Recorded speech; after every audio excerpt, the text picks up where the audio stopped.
मनुष्य जन्मता तो है, लेकिन जन्म के साथ जीवन नहीं मिलता। और जो जन्म को ही जीवन समझ लेते हैं, वे जीवन से चूक जाते हैं। जन्म केवल अवसर है जीवन को पाने का, बीज है, फूल नहीं, संभावना है, सत्य नहीं।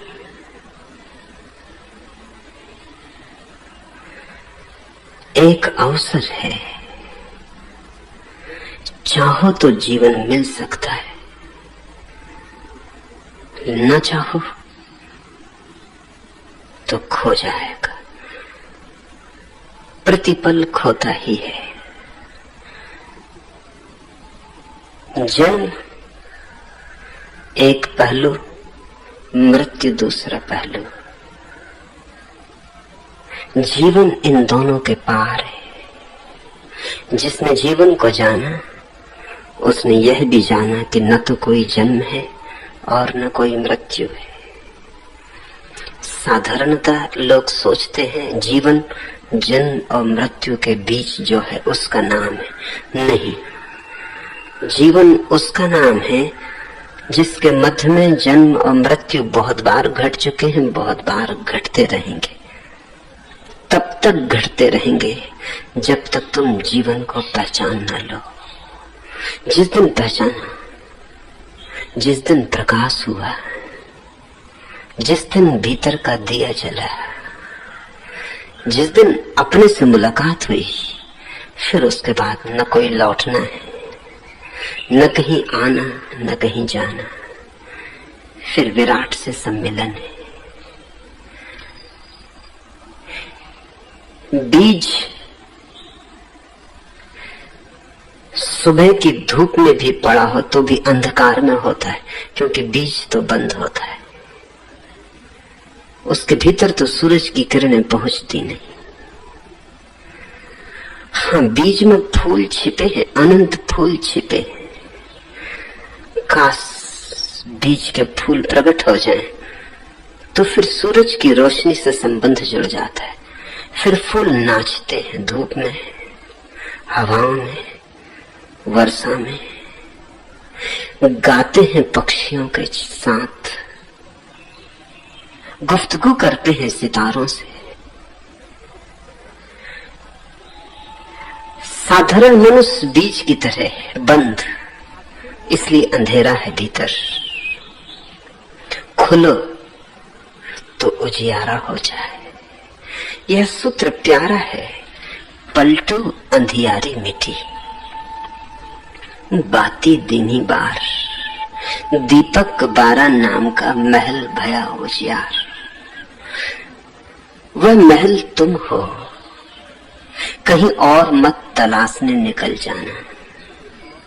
जो भी पाना है भीतर पाना है। जो भी है जानने योग्य, पाने योग्य, वह तुम्हारे भीतर छिपा पड़ा है, उसे तलाशना है। वह उपलब्धि नहीं है, आविष्कार है। तुम्हारे भीतर कुछ परतें हैं जो टूट जाएं तो जलधार बह निकले, जिससे दिए को किसी ने ढांक दिया हो। ऐसे तुम ढके हो।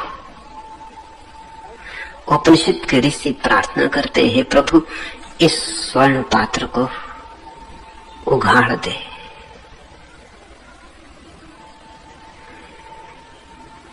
यह प्रार्थना महत्वपूर्ण है। साधारण पात्र भी नहीं है जिसने तुम्हें ढांका, यह स्वर्ण पात्र है। और यही खतरा है। मिट्टी का होता तो तुम लात मार देते, मगर ये सोने का है, इसे पकड़ रखने की आकांक्षा होती। कैदी को अगर सोने की जंजीरें पहना दो तो वो खुद ही नहीं चाहेगा कि जंजीरें टूटे। वो तो समझेगा आभूषण है। और अगर हीरे जवारात भी जड़ दो जंजीरों पर तो फिर तो कहना क्या। फिर तो जो उसकी जंजीरें तोड़ने आएगा उसका दुश्मन हो जाएगा। जीसस को तुमने सूली लगाई इसीलिए कि तुम्हारे सोने हीरे जवाहरातों से जड़ी जंजीरों को तोड़ने के लिए ये आदमी तुम्हारे पीछे पड़ गया। इसे सजा देनी ही होगी, इसे क्षमा नहीं किया जा सकता। तुमने सुकरात को जहर पिलाया, यूं ही नहीं, इसने जिद ही कर ली कि तुम्हें जगा के रहेगा। तुमने बुद्धों को पत्थर मारे, पागल हाथी छोड़े, तुमने किस तरह सताया है उनको जिनकी एकमात्र अभिप्सा थी कि तुम्हारे जीवन का अंधकार टूट जाए, जो तुम्हारे लिए जी रहे थे, क्योंकि जिनका अपने जीवन का कार्य तो पूरा हो चुका था, जो तुम्हारे लिए, सिर्फ तुम्हारे लिए शरीर में आबद्ध थे, उनका फूल तो खिल चुका था।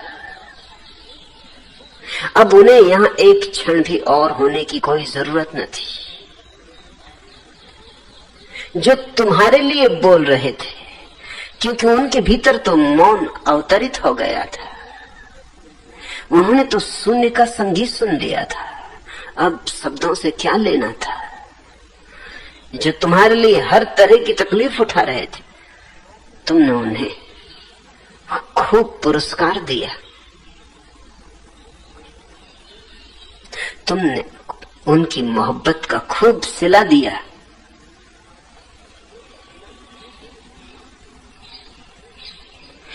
मुट्ठियों में खाक लेकर दोस्त आए बादे दफन, जिंदगी भर की मोहब्बत का सिला देने लगे।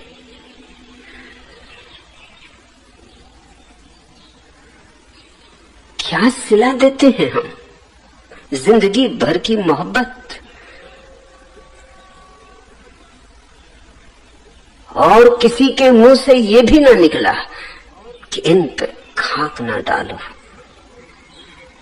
और किसी के मुंह से ये भी ना निकला मेरे दफन के वक्त इन पे खाक ना डालो। इन्होंने आज ही बदले हैं कपड़े, आज ही है ये नहाए हुए। आखिरी विदा हम देते हैं, मुट्ठियों में खाक लेकर कब्र पर डाल देते, जिंदगी भर का सिला देने लगे। क्या सिला दिया? खूब सिला दिया,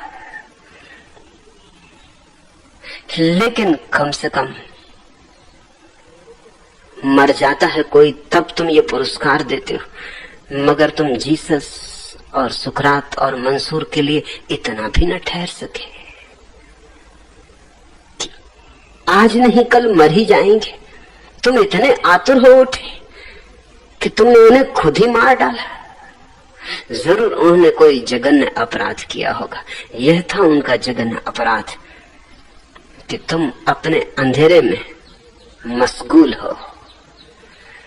तुमने अपने अंधेरे को ही जिंदगी का पर्याय समझ लिया, और वे तुम्हारा अंधेरा तोड़ने लगे, और वे तुम्हारे भीतर का दिया जलाने लगे। वे तुम्हारे खिड़की द्वार दरवाजे खोलने लगे। वे कहने लगे, उग आया है सूरज, उठो। कि पक्षियों ने गीत गाए, कि फूल खिल गए हैं, बाहर आओ।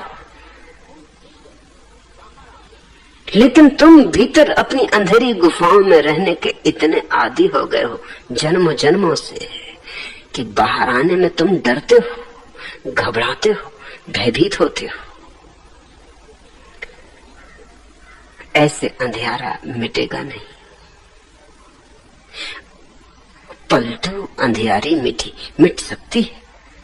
पलटू की मिट्टी तुम्हारी मिट सकती, मेरी मिट्टी तुम्हारी मिट सकती, किसी एक मनुष्य की भी मिट्टी तो सभी मनुष्यों की मिट सकती, क्योंकि प्रत्येक मनुष्य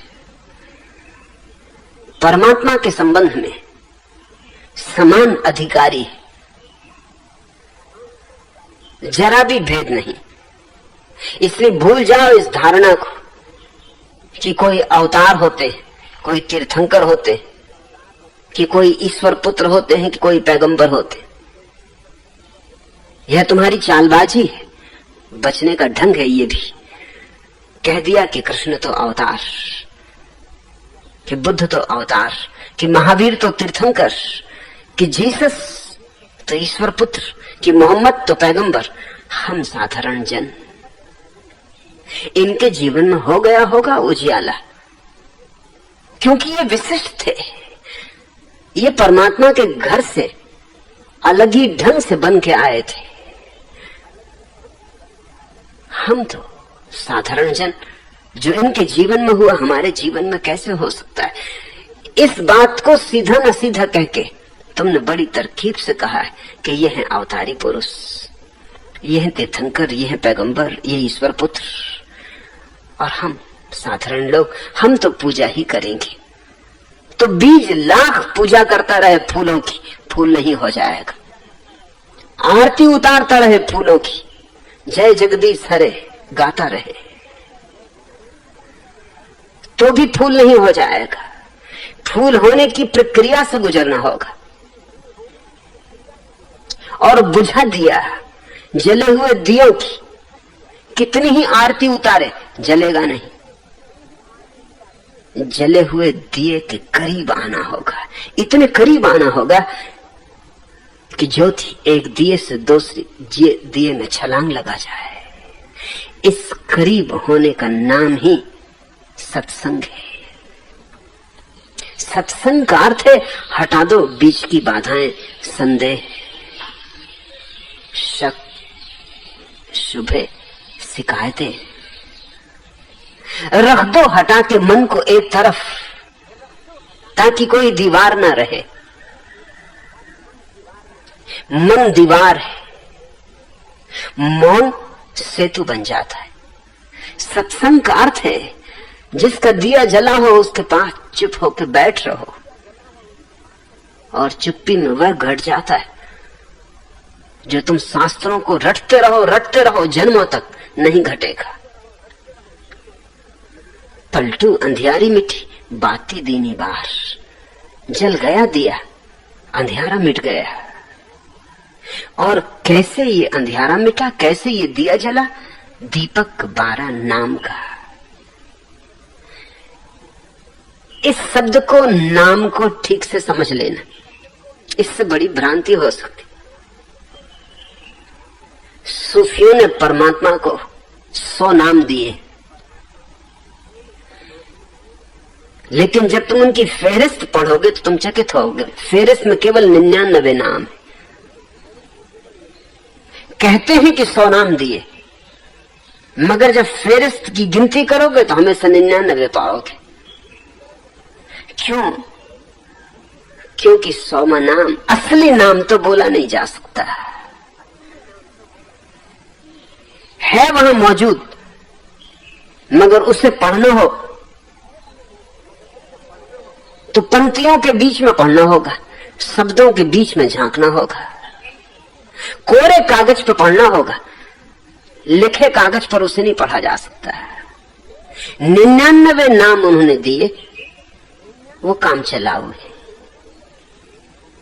मतलब बिना नाम कैसे चले? तो रहीम कहो, रहमान कहो, ये सब परमात्मा के गुण हैं। करुणा, दया, प्रेम, सत्य, आनंद, चैतन्य, जो भी नाम देना चाहो, ये उसके गुण हैं। इससे एक पहलू जाहिर होता है, मगर अनंत पहलू छिपे रह जाते। अगर सारे परमात्मा को प्रकट करना हो तो वो 100वां नाम ही काम आता है। वो तो केवल शून्य है, निराकार है, कुछ कहा नहीं गया, कुछ लिखा नहीं गया। उसी को संतों ने नाम कहा है। नाम दिया नहीं, सिर्फ नाम कहा। राम कहो तो ये नाम दे दिया, अल्लाह कहो तो ये नाम दे दिया, रहमान कहो तो ये नाम दे दिया। उस सौम्य को सिर्फ नाम कहा है, कुछ नाम दिया नहीं, सिर्फ इशारा किया है उस सौम्य की तरफ, शून्य की तरफ। दीपक 12 नाम का, इसे यूं पढ़ना, शून्य का दिया जलाया, शब्दातीत, शास्त्रातीत, अनिर्वचनीय समाधि का दिया जलाया। ना कुछ कहने को है, न कुछ समझने को है, न कुछ सुनने को है। वहां गहन मौन है, समग्र मौन है, जरा भी चहल पहल नहीं, जरा भी शोरगुल नहीं। ज़ैन फकीर उस अवस्था को कहते हैं, एक हाथ से बजाई गई ताली दो हाथ से बजाओगे तो आवाज होगी। एक हाथ से ताली बजती है मगर आवाज नहीं होती। एक हाथ से बजाई ताली, या जैसा कि इस देश की परंपरा कहती कि वहां अनाहत नाद सुना जाता है। ये अनाहत शब्द ठीक वही कहता है जो एक हाथ की ताली। अनाहत शब्द बना है आहत के विपरीत। आहत का अर्थ होता है चोट। जैसे कोई सितार के तार पर चोट करता है तो नाद पैदा होता है, ये आहत नाद है। जैसे कोई तबले को ठोंकता है या मृदंग को बजाता है तो चोट करता है। दो चीजें टकराती, हाथ मृदंग से टकराता है कि अंगुलियां सितार के तारों को छेड़ देती, ये आहत नाद है। यह द्वंद है, इसमें दो है, इसमें संघर्ष है।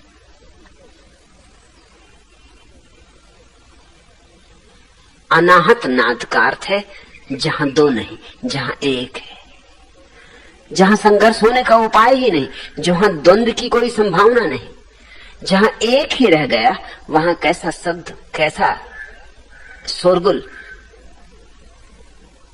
झील पर तुमने लहरें देखी तो तुम सोचते होगे कि झील पर लहरें, झील पर लहरें नहीं होती। लहरें तो हवाओं के कारण होती, मगर हवाएं दिखाई नहीं पड़ती, इसलिए तुम झील में सोच लेते हो, तुम झील को जिम्मेवार ठहरा देते हो। ये हवा चोट कर रही है झील पर, इसलिए झील पर लहरें, ये आहत नाद है। अगर सारी हवाएं बंद हो जाएं या खो जाएं, फिर झील पर अनाहत नाद होगा। फिर कोई लहर ना उठेगी, जरा सी भी लहर ना उठेगी। झील फिर दर्पण हो जाएगी और उस दर्पण में सारा आकाश झलकेगा, जो है वैसा ही झलकेगा जैसा है। लहरों के कारण खंडित हो जाता है, टूट फूट जाता है, विकृत हो जाता है।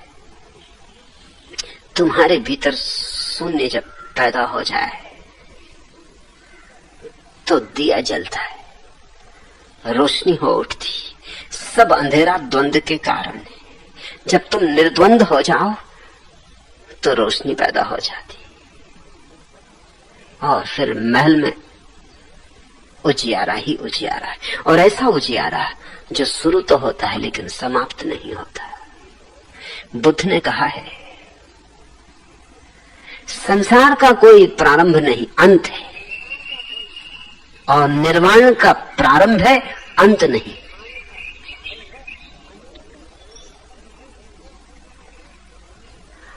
अंधेरे का कोई प्रारंभ नहीं, अंत है। प्रकाश का प्रारंभ है, कोई अंत नहीं। एक बार जाना कि सदा के लिए तुम्हारा हुआ, और उस प्रकाश की घड़ी में तुम झोपड़े के वासी नहीं रह जाते, महल भया उजियार। उस प्रकाश में तुम सम्राट हो जाते हो। उस प्रकाश में तुम्हें दिखाई पड़ती है अपनी भगवत्ता, उससे ऊपर तो कुछ और नहीं। अहम ब्रह्मास्मि का उद्घोष हो उठता है। अनल हक की देर उठाती, उससे बड़ी न कोई संपदा है, न कोई साम्राज्य, न कोई शक्ति है। ये कैसे जले दिया।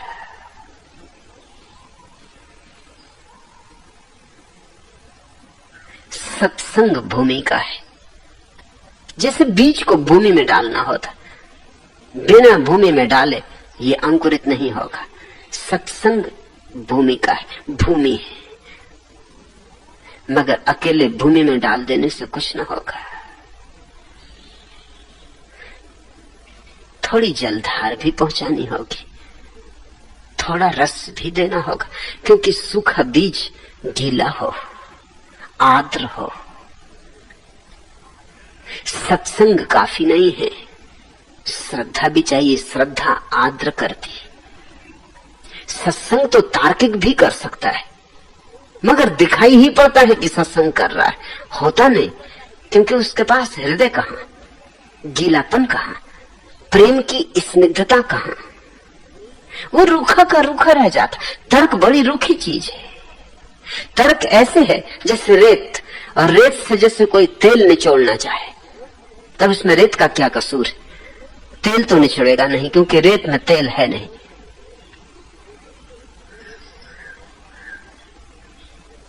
तर्क तो रेत की भांति है, रेगिस्तान की भांति है। तुम लाख निचोड़ते रहो, कुछ भी ना निकलेगा।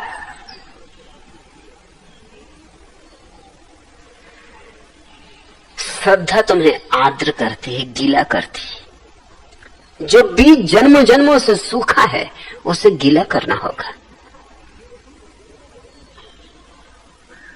इसलिए भूमिका हो सत्संग की, श्रद्धा की जलधार हो।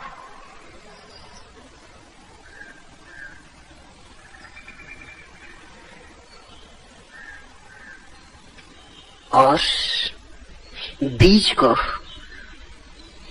थोड़ा साहस भी चाहिए, नहीं तो वो डर के मारे ही अपनी पुरानी खोल को पकड़े रहेगा। लोग अपनी पुरानी खोलों को क्यों पकड़े हुए? भय के कारण, कि पता नहीं अज्ञात कैसा हो। मानो कि ज्ञात कुछ बहुत सुखपूर्ण नहीं है, मगर कम से कम ज्ञात तो है, परिचित तो है, जाना माना तो है। अनजान रास्ते पर चल पड़ना, और इससे ज्यादा अनजान क्या बात होगी कि जिस बीज में कभी अंकुरण नहीं हुआ है, वो अचानक अंकुरित हो उठे। और अंकुरित होने के लिए छाती चाहिए, क्योंकि बीज को टूटना पड़ेगा, तभी अंकुरित हो सकता है। फूटेगा तो ही अंकुरित होगा। और टूटने की हिम्मत मरने की हिम्मत है, इसलिए समर्पण चाहिए। शिष्य को मरना होता है सदगुरु के साथ। सदगुरु में पुराने शास्त्र कहते हैं आचार्यो मृत्यु। वो जो गुरु है मृत्यु जैसा है भी, बात सच है। गुरु के पास जो मरने को राजी नहीं, जो फूटने को टूटने को राजी नहीं, जो अपनी जराजीर्ण परंपरा मान्यताएं अंधविश्वासों को तोड़ने को राजी नहीं, जो कहता है मैं तो चिपटूंगा अपनी धारणाओं से, कैसे छोड़ दूं, बड़ी पुरानी है, बाप दादों की दी हुई, सदियों से चली, इनको मैं नहीं छोड़ सकता, मैं तो हिंदू ही रहूंगा, मैं तो मुसलमान ही रहूंगा, मैं तो जैन ही रहूंगा। फिर बहुत कठिनाई है, वो टूटने को राजी नहीं, वो अपनी खोल को जोर से पकड़े हुए, उसके पास छाती नहीं, साहस नहीं। श्रद्धा हो, साहस हो, इतना साहस कि अतीत के प्रति मर सके, तो ही भविष्य में अंकुरण होगा। जो अतीत को पकड़ता है वो भविष्य को त्याग देता है, और भविष्य ही है जो होने वाला है। अतीत तो जा चुका, बह चुका, अब वहां कुछ भी नहीं। सांप जा चुका, सिर्फ रेत पर सांप के सरकने के चिन्ह रह गए। अतीत तो जा चुका है, रेत पर चरण चिन्ह रह गए। पूछते रहो चरण चिन्हों को, जितना पूछना हो, कुछ पाओगे नहीं, हाथ कुछ लगेगा नहीं। जाओ मंदिरों में, जाओ मस्जिदों में, जाओ गुरुद्वारों में, कुछ पाओगे नहीं। किसी जीवित बुद्ध के पास होना होगा, किसी जीवित नानक को तलाशो, गुरुद्वारे में नहीं मिलेगा नानक। किसी जीवित मोहम्मद के पास बैठो, मस्जिदों में नहीं, काबा में भी नहीं मिलेगा। किसी जीवित जीसस के साथ उठो चलो, ये पोपों और पादरियों का बड़ा जाल, इसमें भटक जाओगे ऐसे जैसे कि कोई जंगलों में भटक जाता है। और शब्दों के जंगल जंगलों से भी बड़े जंगल है, इनमें जो खो जाता है उसे निकलना मुश्किल हो जाता है। जीवित सदगुरु के पास ही साहस की कसौटी है, क्योंकि जो खुद मर चुके हैं, जो अब नहीं है, वो तुम्हें क्या मिटाएंगे, तुम्हें कैसे मिटाएंगे? असंभव। वो तो खुद तुम्हारे हाथ में पड़ गए। अब तुम जो चाहो उनके साथ करो, जैसा व्यवहार करना चाहो करो। कुछ कह सकते नहीं, कुछ बोल सकते नहीं। पत्थर की मूर्तियां रह गई या कागजों की मूर्तियां, शास्त्र वे कागज की मूर्तियां हैं, मगर सब प्रतिमाएं रह गई। जीवित सदगुरु के पास ही साहस की कसौटी। लेकिन कायरों की ये दुनिया है, कायरों से भरी हुई ये पृथ्वी, इसलिए यहां मुर्दे पूजे जाते और जीवितों का अपमान किया जाता है। उन्हीं जीवितों का जिनका तुम अपमान कर रहे हो, जब वो मर जाएंगे तो तुम पूजोगे। बड़े अचंभे से ये घटना घटती रही और अब भी घट रही। जीसस जिंदा हो तो सूली, और जीसस मर जाए तो आधी पृथ्वी ईसाई हो जाती। मुर्दा जीसस के साथ अड़चन नहीं, जैसा चाहो वैसा तुम कर सकते हो। जीसस अब तुम्हें रोक नहीं सकते। जिंदा जीसस के साथ बहुत अड़चन, वे तुम्हारी तो मानेंगे नहीं। जो तुम्हारी मान ले वो सदगुरु नहीं, जो तुम्हारी अपेक्षाएं पूरी करे वो सदगुरु नहीं। सदगुरु तो अपनी स्वतंत्रता और अपनी स्वस्फूर्णता से जिएगा और तुम्हारी सारी धारणाओं को तोड़ देगा और तुम्हारी सारी मान्यताओं को बिखेर देगा। यह उसे करना ही होगा बेरहमी से, तो ही उसकी करुणा है। अगर उसने तुम्हें सांत्वना दी तो वो तुम्हारा दुश्मन है। वो तुम्हें संक्रांति देगा, क्रांति देगा, सांत्वना नहीं। वो तुम्हें आग से गुजरने का बल देगा और धक्का देगा कि गुजर जाओ आग से, क्योंकि डरो मत, कचरा ही जलेगा, सोना तो बच रहेगा। और जिसको बचाना है वह सोना है, और कचरा जल जाए ये अच्छा है, ताकि तुम पहचान सको अपनी असलियत को, अपने स्वभाव को।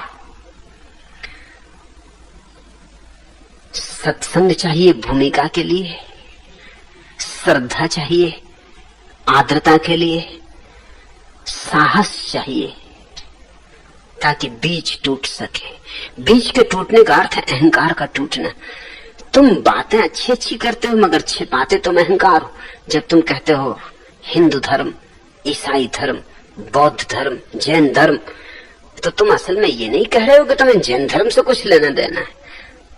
तुम्हें क्या पड़ी जैन धर्म से?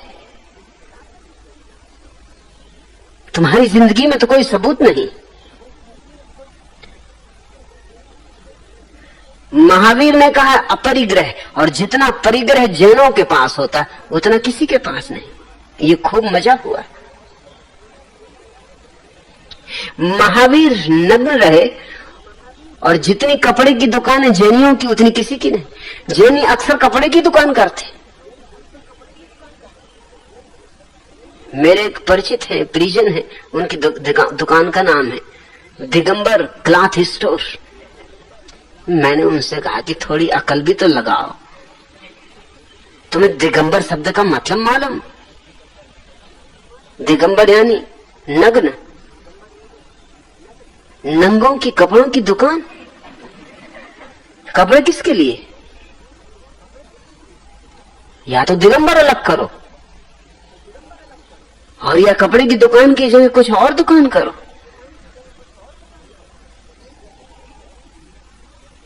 लेकिन जैनों का सारा धंधा कपड़े की दुकान का है।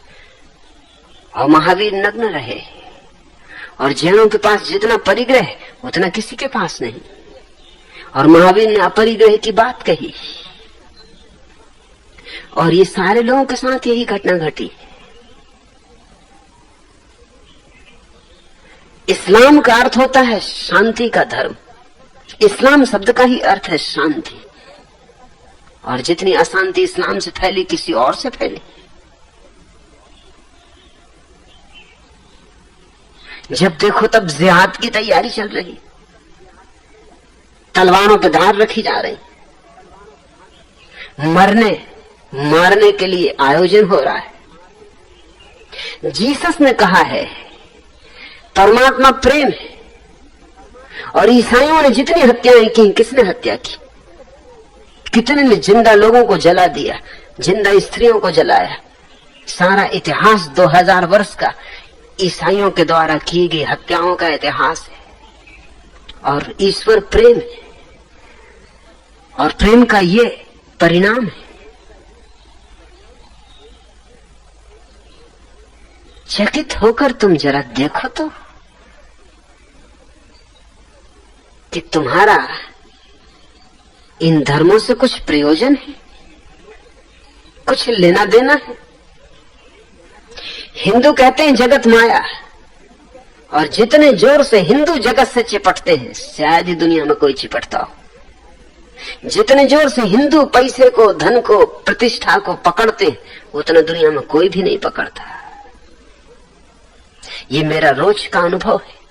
यहाँ करीब करीब दुनिया के सारे देशों से लोग मौजूद हैं। जितनी पकड़ हिंदुओं की है उतनी किसी की भी नहीं। क्या मामला है ये? जगत को माया कहते हैं, सब माया, मगर पकड़ते हैं जगत को इतने जोर से कि छूटे नहीं छूटता, कुछ भी नहीं छूटता।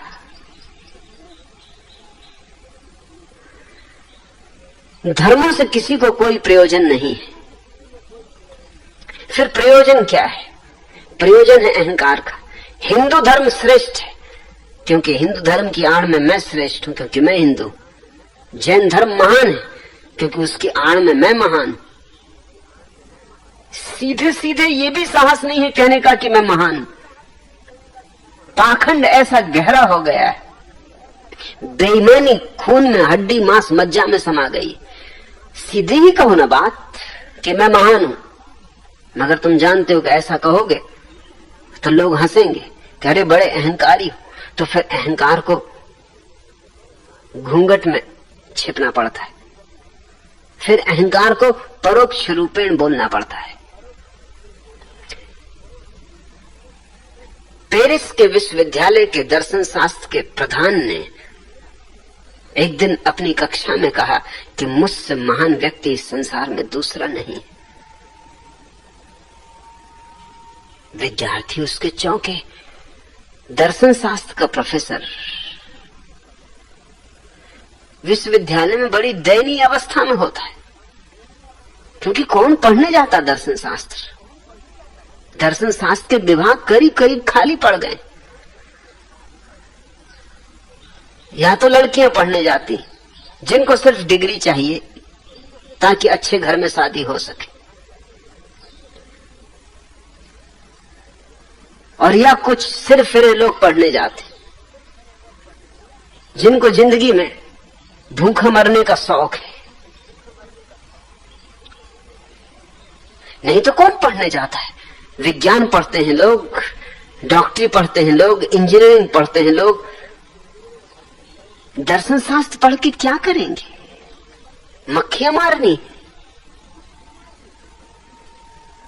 विद्यार्थी चौंके। एक विद्यार्थी ने खड़े होकर कहा कि आप और ऐसा कहते, और आप इतने बड़े तर्कशास्त्री, और आप ऐसी भूल कर रहे हैं, अपने को दुनिया का सबसे महान व्यक्ति कह रहे हैं। किस आधार पर? क्या प्रमाण? उसने कहा प्रमाण? उसने अपनी डेस्क से दुनिया का नक्शा निकाला, बोर्ड पे टांगा, अपनी छड़ी उठाई और कहा कि मैं तुमसे पूछता हूं कुछ प्रश्न, उससे सिद्ध हो जाएगा।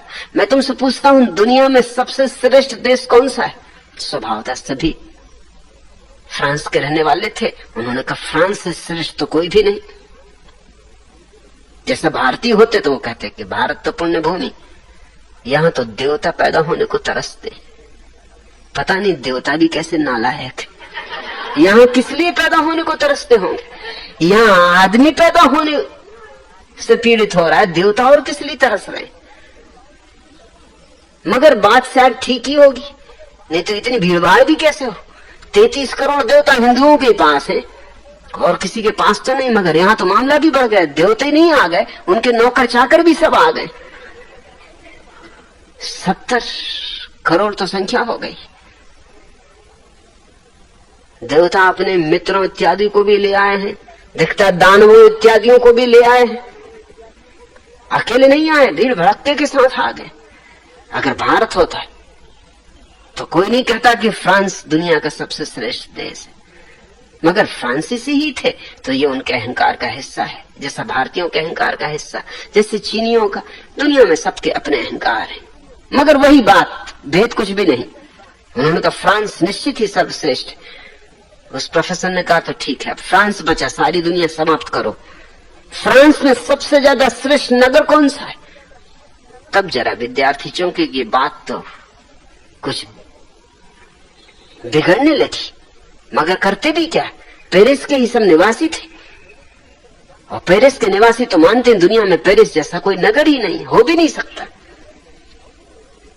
तो उन्होंने कहा पेरिस। तब प्रोफेसर ने कहा पेरिस में सबसे ज्यादा पवित्र स्थल कौन सा है? स्वभाव था विद्या मंदिर ही तो पवित्र होगा, तो विश्वविद्यालय। और तब उसने कहा विश्वविद्यालय में सबसे श्रेष्ठ विषय कौन सा? निश्चित ही सभी दर्शन शास्त्र के विद्यार्थी। उन्होंने कहा दर्शन शास्त्र। उसने कहा मैं तुम्हें कुछ सिद्ध करूं? कि हो गया सिद्ध, मैं दर्शन शास्त्र का प्रधान, इसलिए मैं कहता हूं कि मैं दुनिया का सबसे श्रेष्ठ व्यक्ति हूं। किसी को कोई ऐतराज? अब क्या ऐतराज हो, अब तो बात बड़े तर्क से सिद्ध हो गई। मगर देखते हैं कितनी चालबाजी से मैं दुनिया का श्रेष्ठतम व्यक्ति हूं ये सिद्ध किया गया। सीधे सीधे कहो कोई राजी नहीं होगा, तो हमें कान को उल्टे पकड़ना होता। भारत महान है क्योंकि तुम भारतीय हो। भारत महान राष्ट्र, और फिर भारत में भी महाराष्ट्र का तो कहना ही क्या।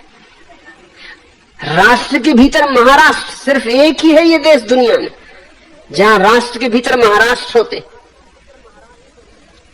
तुमने चीनी डब्बों की कहानियां सुनी होंगी कि डब्बे के भीतर डब्बा, लेकिन यहां उससे भी गजब की बात, यहां डब्बे के भीतर उससे बड़ा डब्बा। इसको कहते जादू, इसको कहते चमत्कार, आध्यात्मिक चमत्कार।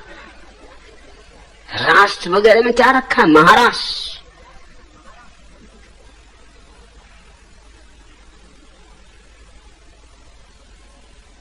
बंगाली से पूछो, वो कहेगा कि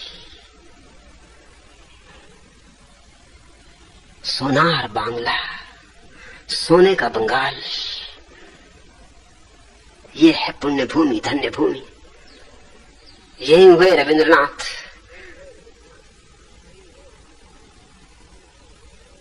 किसी से भी पूछ लो, जिससे पूछोगे वो अपने दावे करेगा। हालांकि सीधा नहीं कहेगा कि मैं महान हूं, मगर तिरछी चाल चलेगा। मेरा धर्म महान, मेरा राष्ट्र महान, मेरा वर्ण महान, मेरा रंग महान, मेरी जाति महान। अगर पुरुष है तो पुरुष महान।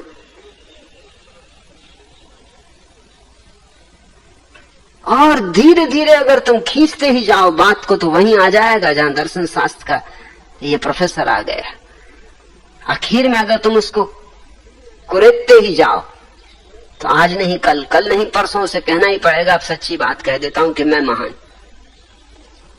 इस मैं की महानता को, अहंकार को सिद्ध करने के लिए तुम न मालूम किन किन बातों को पकड़े हुए हो। ये सब छोड़नी होगी तो ही बीज टूटेगा।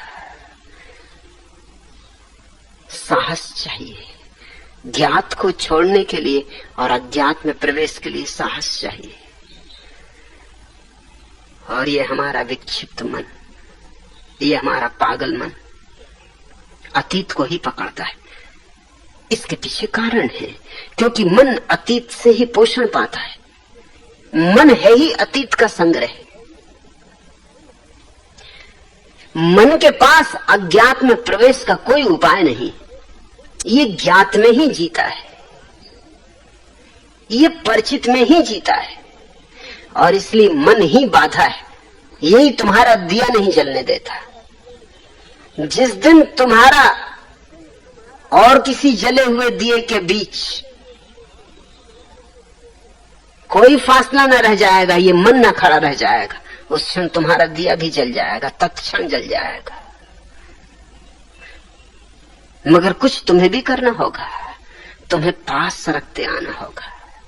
श्रद्धा ही पास सरका सकती है, और तुम्हें आर्द्र होना होगा, तुम्हें प्रेमपूर्ण होना होगा, और तुम्हें शून्य होना होगा, मौन होना होगा।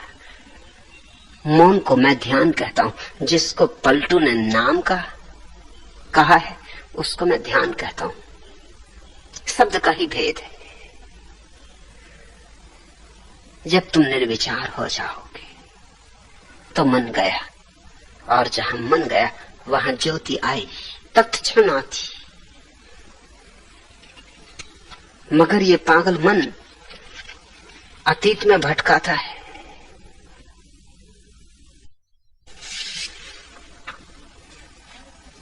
सर छुपा के मेरे दामन में खिजाओं ने कहा, सर छुपा के मेरे दामन में खिजाओं ने कहा, हमें सताने दे, गुलशन में बहार आई है। हमें सताने दे, गुलशन में बहार आई है। सर छुपा के मेरे दामन में खिजाओं ने कहा। जब बहार आई तो सहरा की तरफ चल निकला। जब बाहर आई तो सहरा की तरफ चल निकला। सहने गुल छोड़ गया, दिल मेरा पागल निकला। ये दिल बिल्कुल पागल है, ये मन विक्षिप्त है।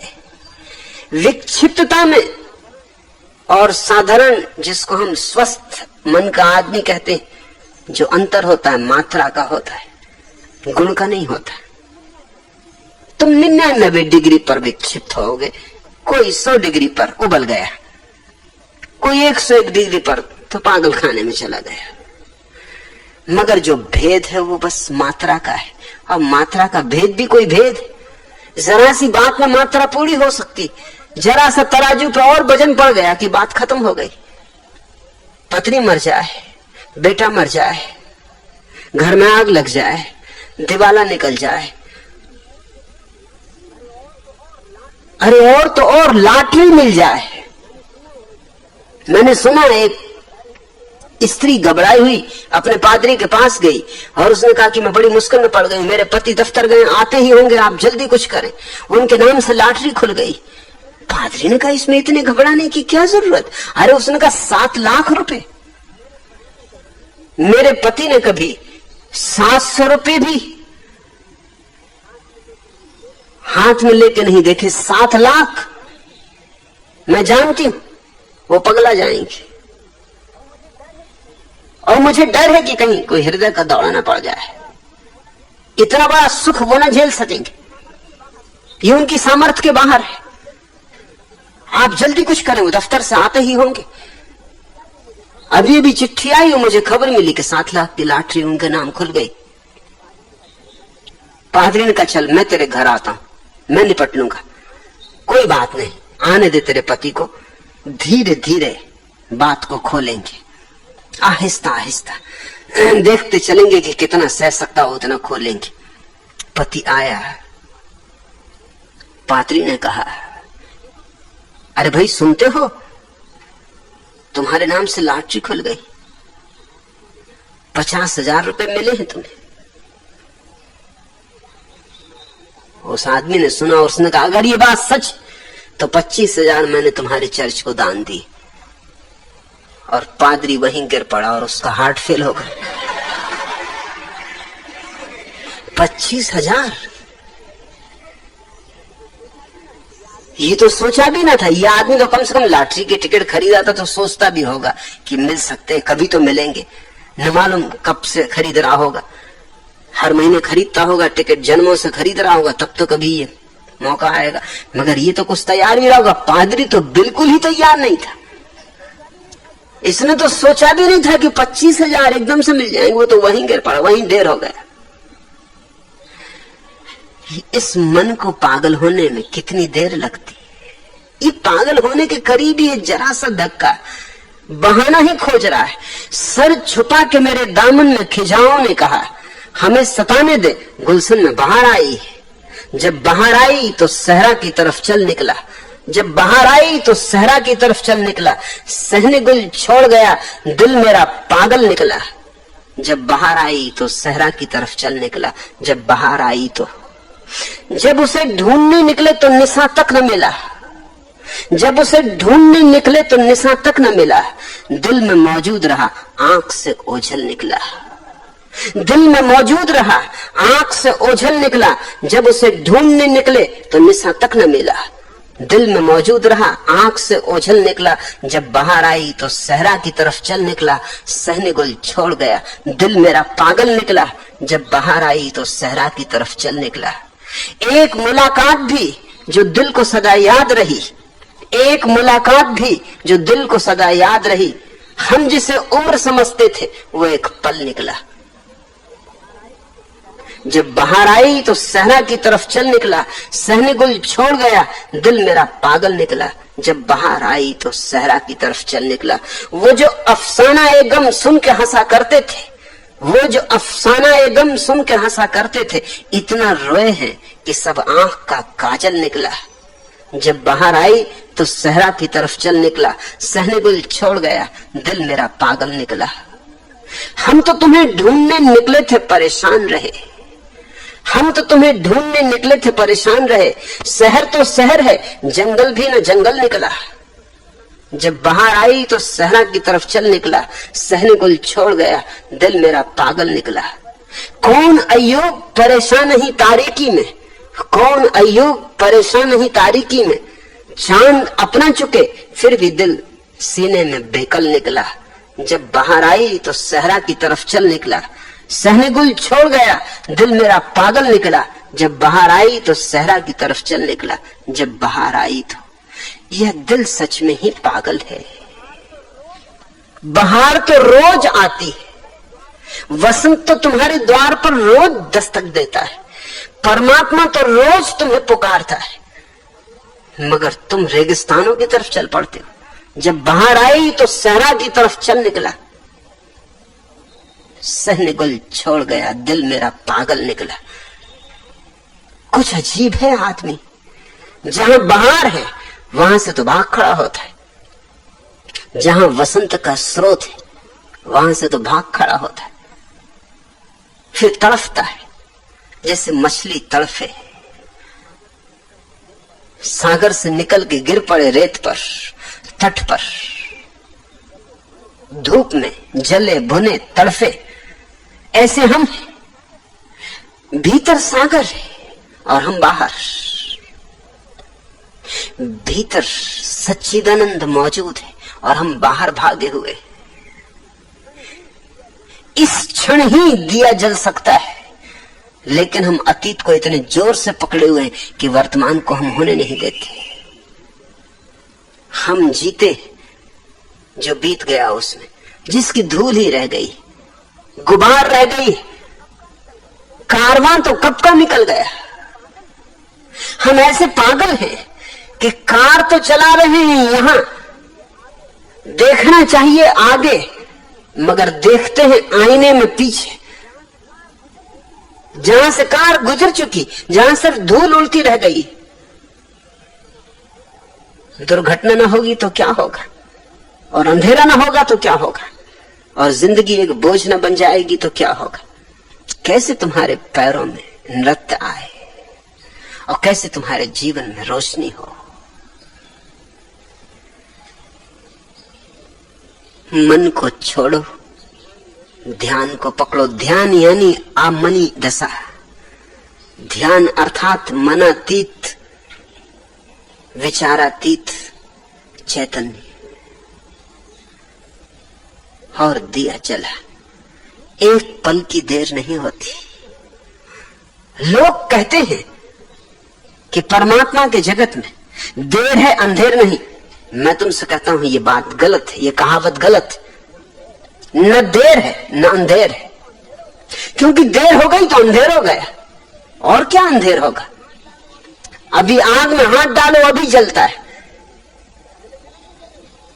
कोई अगले जन्म में चलेगा। अभी ध्यान करो अभी परमात्मा उपलब्ध होता है। परमात्मा कोई वायदे थोड़ी करता कि आऊंगा कल, क्या आऊंगा परसों। परमात्मा तो आया ही हुआ है। तुम जरा आंख खोलो, सूरज तो निकला ही हुआ है, लेकिन तुम पर्दों में छिपे बैठे हो, आंखें बंद कर रखी और रो रहे हो। और इतना रो रहे हो कि सब आंख का काजल निकला, अंधे हो गए हो रोते रोते। जरा आंख खोलो, जरा पुनर्विचार करो, एक बार फिर से निरीक्षण करो कि अगर तुम्हारी जिंदगी में दुख ही दुख है तो तुमने कोई बुनियादी भूल की है।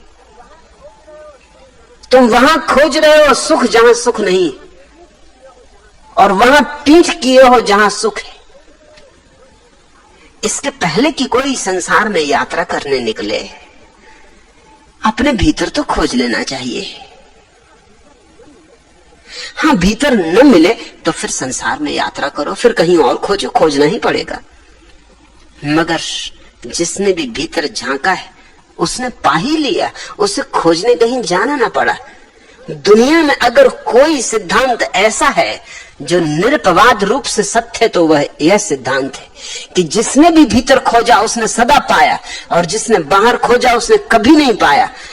एक ऐसा उदाहरण नहीं कि बाहर खोजकर किसी ने आनंद पाया हो, अमृत पाया हो, और एक उदाहरण ऐसा नहीं कि किसी ने भीतर खोजा हो और न पाया हो। इससे बड़ा निरपवाद कोई नियम नहीं है। एस धम्मो सनातनो, यही सनातन धर्म है, यही आधारभूत नियम है।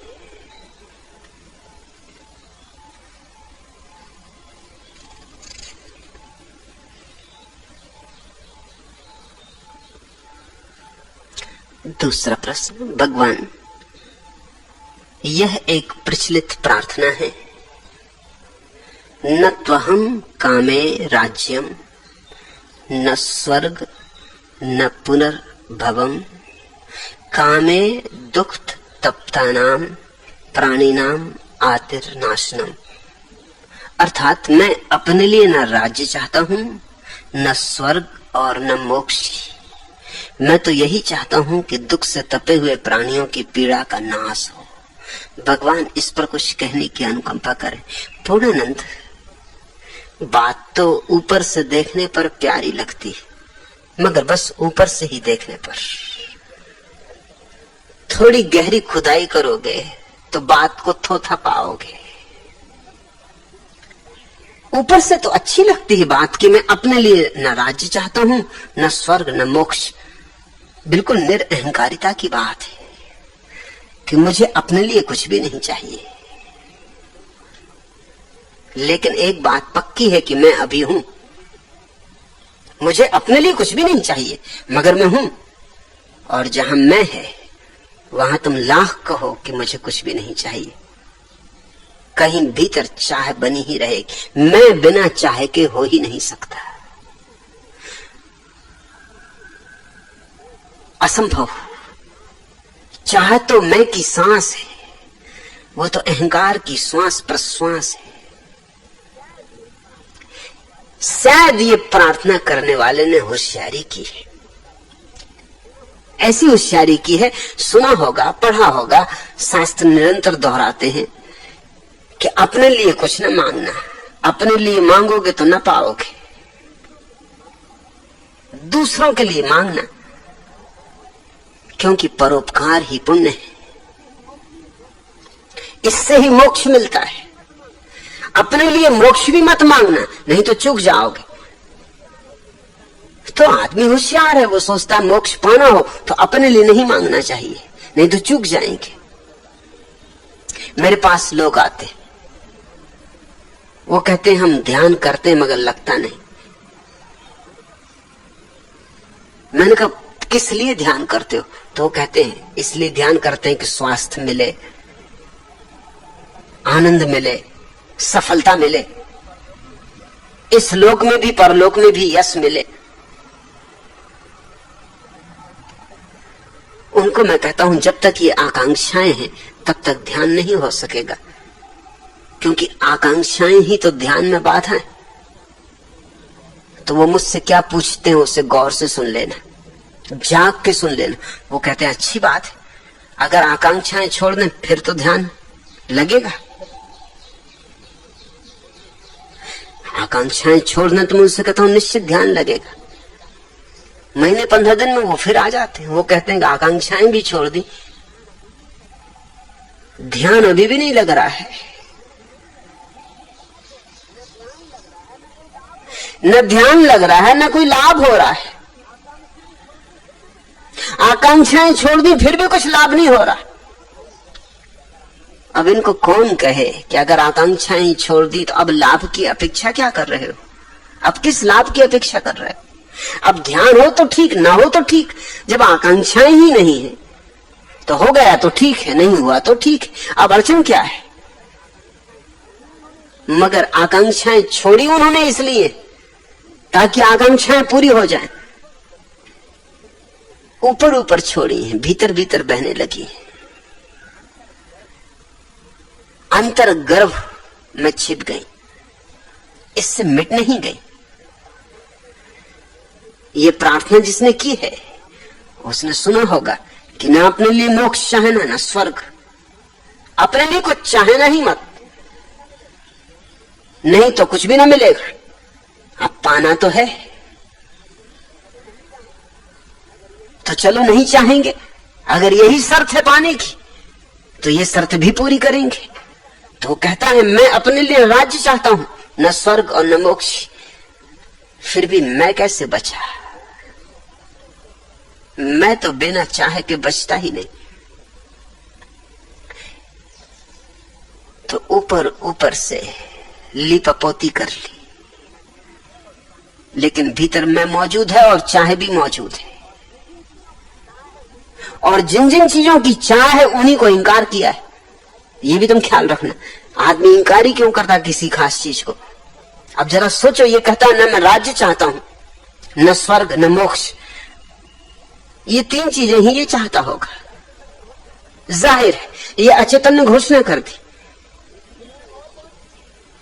नहीं तो दुनिया में और बहुत चीजें। इसने उनको इंकार नहीं किया। इसने नहीं कहा कि न पत्नी चाहता हूं, न बच्चे चाहता हूं, न धन चाहता हूं, न यश चाहता हूं। ये इसने नहीं कहा, ये इसकी आकांक्षाएं नहीं होंगी। इस मनुष्य की बुनियादी दुविधा को तुम ठीक से समझ लेना, क्योंकि ये करीब करीब सबकी भूल यही होती। जो आदमी जिस चीज को इंकार कर रहा हो, जरा गौर करना, कहीं भीतर उसी की चाह होगी। चेतन जो बोलता है, अचेतन उसके विपरीत होता है। चेतन एक बात कहता है, अचेतन के अर्थ बड़े और होते।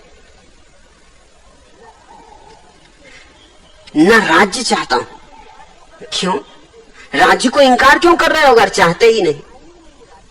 अगर कहीं कोई चाह ही नहीं है राज्य की, तो राज्य की बात ही क्यों उठी? न स्वर्ग चाहता हूं, जरूर चाह होगी, कहीं छुपी भीतर धारा बह रही होगी, कहीं दिल में ये भाव छिपा होगा कि कब स्वर्ग का मजा मिले, कब कल्प वृक्ष के नीचे बैठे, कब अप्सराएं मिले भोगने को। कहीं कोई चाह जरूर होगी। और मोक्ष भी नहीं चाहता, मुक्ति भी नहीं चाहता। बात तो इतनी बड़ी है कि अगर सच हो तो मैं बचता ही नहीं। जहां मैं नहीं बचता वहां न चाह बचती है, न चाह का विरोध बचता है। और जहां मैं नहीं बचता वहां ये जो प्रार्थना का दूसरा हिस्सा है, मैं तो यही चाहता हूं कि दुख से तपे हुए प्राणियों की पीड़ा का नाश हो। जिसका मैं मिट गया हो उसे ये साफ दिखाई पड़ने लगता है कि लोग दुखी हैं अपने मैं के कारण, और तो कोई दुख नहीं है जगत में। मैं ही दुख है, मैं ही पीड़ा है, मैं ही है जो छाती में छुरी की तरह चुभा हुआ है। तो जिस व्यक्ति को यह दिखाई पड़ गया कि मेरा मैं गया और जाते ही आनंदित हो गया, अब वो ये प्रार्थना नहीं कर सकता है कि लोगों की पीड़ा का अंत हो। अब तो वो लोगों को ये समझाएगा कि तुम अपनी पीड़ा के लिए खुद जिम्मेवार हो, कोई इसका अंत नहीं कर सकता जब तक तुम इस मैं को न छोड़ दो। इसलिए बुद्ध ऐसी बात नहीं कहेंगे कि प्रार्थना करो। बुद्ध कहेंगे तुम्हें समझ में आ गया, औरों को समझाओ, प्रार्थना का सवाल नहीं उठता। कौन मिटाएगा? कोई है कहीं बैठा आकाश में जो इनके दुख मिटा दे? और अगर बैठा होता तो कितनी सदियों से तो तुम प्रार्थना कर रहे हो, हवन कर रहे हो, यज्ञ कर रहे हो, क्या क्या मूढ़ताएं नहीं कर रहे हो। अभी तक उसने सुना नहीं। बहरा है तुम्हारा परमात्मा बिल्कुल। तुम्हारे ऋषि मुनि थक गए चिल्ला चिल्ला के, पंडित पुरोहित मंदिरों के घंटे बजा बजा के मर गए, उसकी कानों तक कोई खबर नहीं पहुंची, जूं भी नहीं रहेगा। दुनिया का दुख बढ़ता ही चला गया। जितनी प्रार्थना चली उतना ही दुख बढ़ा। प्रार्थना में कहीं बुनियादी भूल है? ये सवाल प्रार्थना का नहीं, बोध का है। और बोध तो प्रत्येक व्यक्ति को स्वयं का होना होगा। तुम उत्तरदायी हो अगर दुखी हो, कोई दूसरा जिम्मेवार नहीं। इसमें तो ये भ्रांति छिपी हुई है जैसे परमात्मा लोगों को दुख दे रहा है, इसलिए प्रार्थना कर रहे हैं कि भैया अब दुख मत दो, अब बहुत हो गया, अब दुख देना बंद करो, जैसे परमात्मा जिम्मेवार है। जिम्मेवार तुम हो। प्रार्थना किससे हो रही? कि मैं तो यही चाहता हूं कि दुख से तपे हुए प्राणियों की पीड़ा का नाश, जैसे कोई और इनकी पीड़ा का नाश कर सकता है। इस भ्रांति को छोड़ो। तुम्हारी पीड़ा के जनक तुम हो, निर्माता तुम हो, सर्जक तुम हो। मिटा भी तुम ही सकते हो, कोई और नहीं मिटा सकता है। ये तुम्हारी काल्पनिक पीड़ा है। तुम सड़ रहे हो, गल रहे हो, तुम नर्क में पड़े हो, लेकिन नर्क तुम्हारा ही निर्माण है। नर्क कहीं और नहीं है, कोई भौगोलिक अवस्था नहीं है, न स्वर्ग कोई भौगोलिक अवस्था है। नर्क अहंकार से भरे हुए मन का नाम है, और स्वर्ग अहंकार से शून्य मन का नाम है। जहां अहंकार नहीं वहां सुख की वर्षा हो जाती, और जहां अहंकार है वहां दुखों की अंबार लग जाते। कौन इसको दूर करेगा? प्रत्येक व्यक्ति को ही अपना मुक्ता होना है।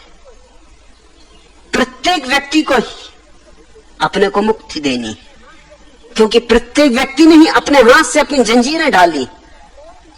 कोई दूसरा तुम्हारी जंजीरें तोड़ भी दे तुम फिर ढाल लोगे, जब तक कि तुम्हें ही इस बात का बोध न हो जाए। मैं सन्यासी उस व्यक्ति को कहता हूं जिसने ये स्वीकार किया कि मैं उत्तरदायी हूं अपने सारे दुखों के लिए। और जब ये कोई स्वीकार कर लेता है कि मैं उत्तरदायी हूं, तो आधी समस्या तो हल हो ही गई। कुछ न किया और आधी मंजिल आ गई। जैसे ही तुमने ये स्वीकार कर लिया कि मैं जिम्मेवार हूं अपने दुखों का, तुम्हें दूसरी बात भी साफ हो गई कि चाहूं तो अभी छोड़ दूं ये सारे दुख, और चाहूं तो जो ऊर्जा मैंने दुखों में नियोजित की है वही ऊर्जा सुखों में नियोजित कर दूं। मेरे हाथ का खेल है। एक सूफी फकीर जब मरा तो उसके शिष्यों ने पूछा कि हम वर्षों से आपको देख रहे हैं, कुछ तो ऐसे शिष्य थे जो 50 साल से उसके साथ थे।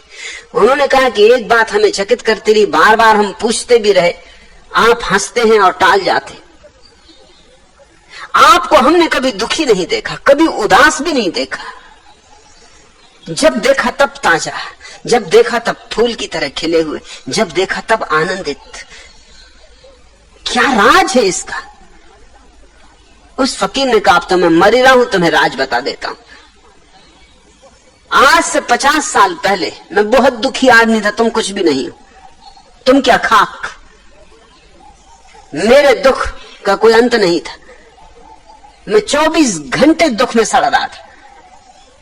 मेरा ढंग ही ऐसा था कि उसमें से दुख ही निकल सकता था। अगर मैं गुलाब के पास भी खड़ा होता तो कांटे गिनता था, फूल नहीं देखता था।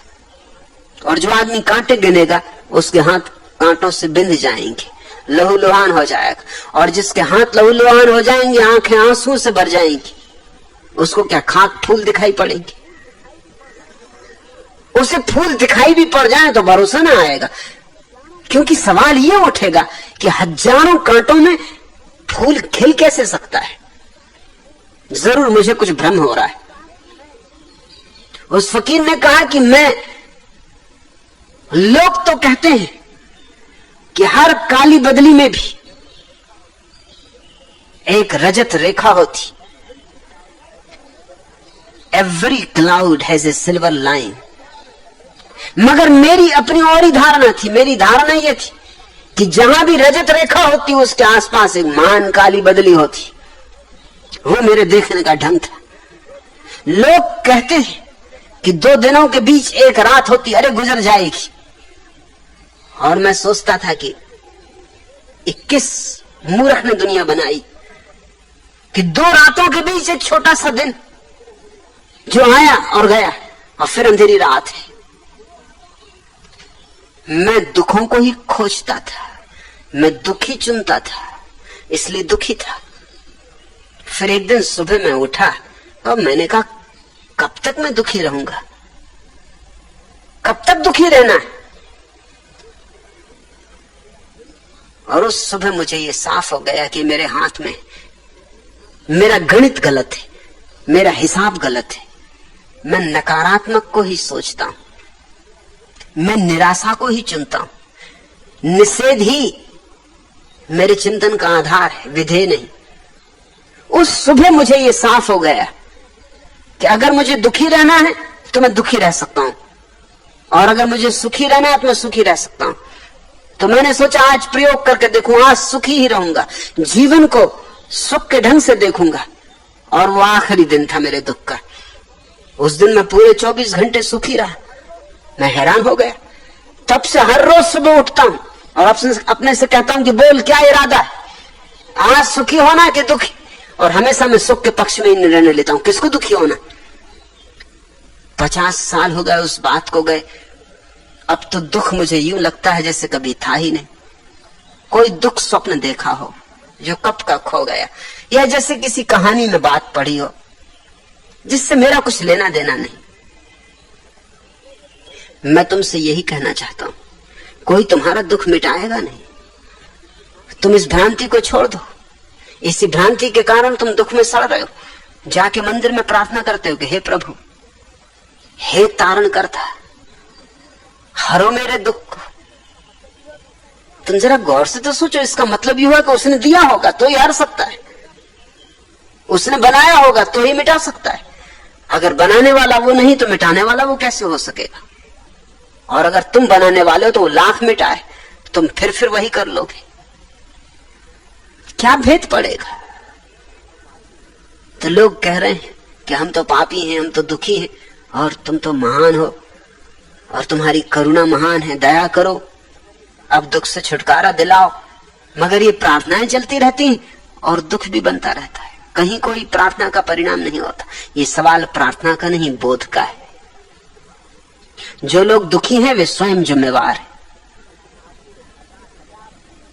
लेकिन आदमी ने हजार तरकीबों से अपनी जिम्मेवारी टालने की कोशिश की। तरकीबें बदलती गई, आदमी वही का वही, दुख वही का वही। पहले आदमी कहता था विधि का विधान है, क्या करे, किस्मत में लिखा है। ये तरकीब हुई।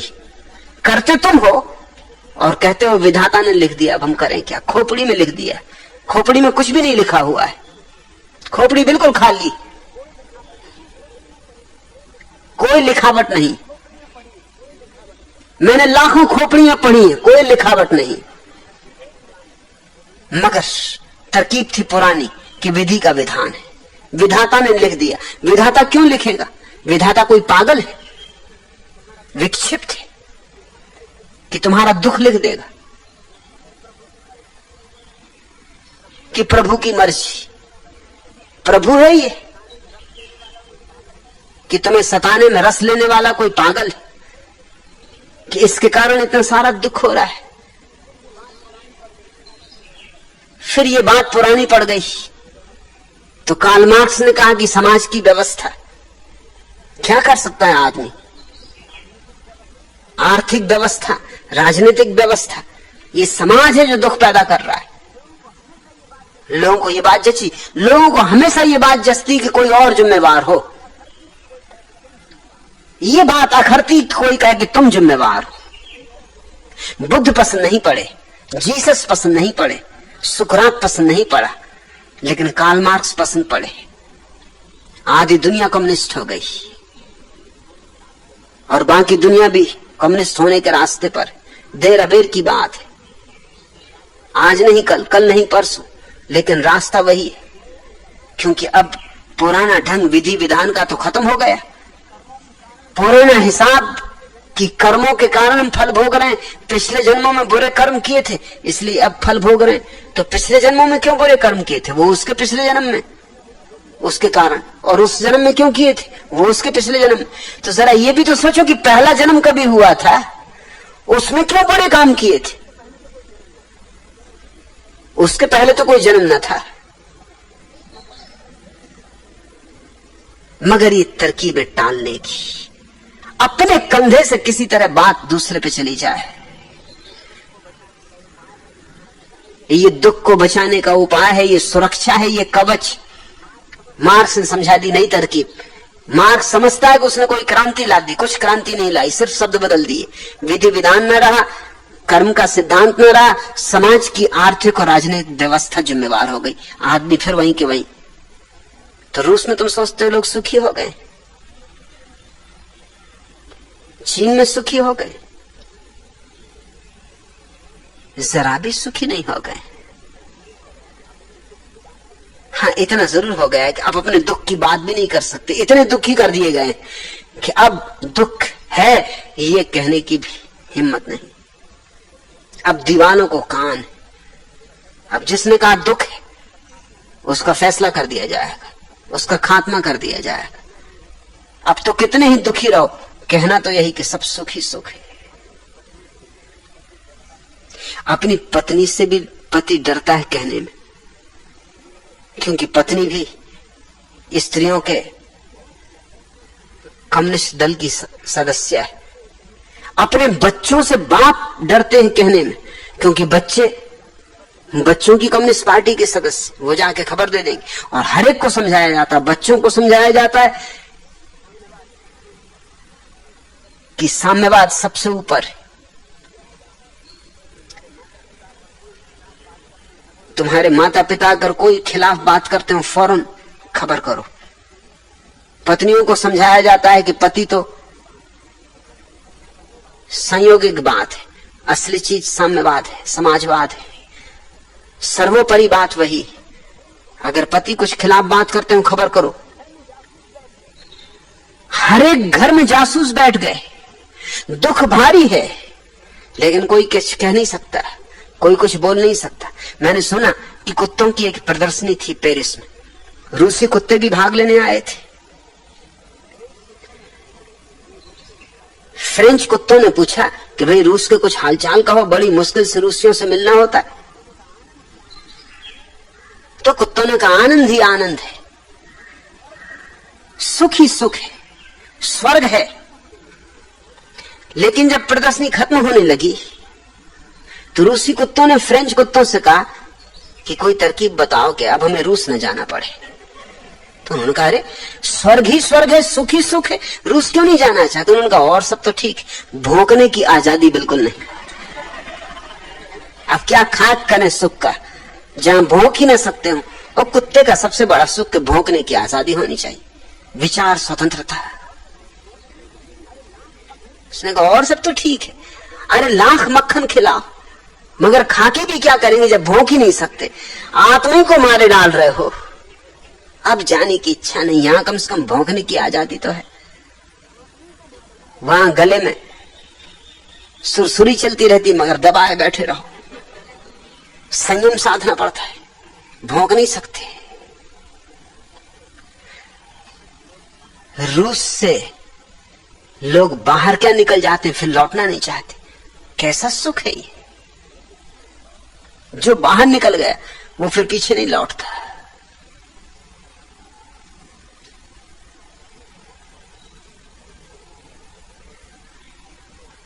इस तरह सुख हो नहीं सकता। ये बात फिर टाल दी गई। सुख के लिए एक आधारभूत नियम ख्याल में लो, मैं जिम्मेवार हूं अपने दुख का, मैं निर्माता हूं, मैं सृष्टा हूं। न कोई पिछला जन्म, न कोई भाग्य, न कोई भगवान, न कोई समाज, न कोई व्यवस्था। मैं, मेरा अहंकार, मेरी मूढ़ता, मेरा अज्ञान, मेरी मूर्छा। कष्ट होता है इस बात को स्वीकार करने में, पीड़ा होती है इस बात को स्वीकार करने में, मगर इस पीड़ा को जो स्वीकार कर लेता है उसके जीवन में क्रांति की शुरुआत है। क्योंकि ये आधा पहलू जैसे ये समझ में आ गया, तब तुम्हारे हाथ में बदल दो जिंदगी का ढंग, फिर मोड़ दो नाव, फिर कोई तुम्हें रोकने वाला नहीं। ऐसे ही मैंने आनंद जाना है। जिंदगी के सब पहलू तुम्हारे हाथ में, तुम मालिक हो। ये मैं अपने अनुभव से कहता हूं, ये मैं किसी शास्त्र की बात नहीं दोहरा रहा हूं, ये मेरे स्वयं का अनुभव है। और इसलिए मैं जरा भी स्वीकार नहीं कर सकता कोई लाख कहे कि कोई और जिम्मेवार है। मैं भी दुखी था जैसे तुम दुखी हो, जैसे कोई भी दुखी है। लेकिन जिस दिन ये बात समझ में आ गई कि मैं ही जिम्मेवार हूं, उसी दिन से क्रांति हो गई, उसी दिन से महल में उजाला हो गया, उसी दिन से दिया जल गया। ये प्रार्थना ऊपर ऊपर से तो अच्छी लगती है पूर्णानंद। न त्वहम कामे राज्यम, न स्वर्गम, न स्वर्ग, न पुनर्भवम, कामे दुख, तप्तानाम प्राणिनाम आतिर्नाशनम। मैं अपने लिए राज्य नहीं चाहता, न स्वर्ग न मोक्ष। मैं तो यही चाहता हूं कि दुख से तपे हुए प्राणियों की पीड़ा का नाश। ये किसी अज्ञानी की प्रार्थना है, किसी ने भी कही हो, जो जानता नहीं उसने कही है। नहीं तो प्रार्थना करने का सवाल नहीं है। और दूसरी बात ख्याल रखो कि तुम अगर स्वयं अभी मुक्त नहीं हुए हो,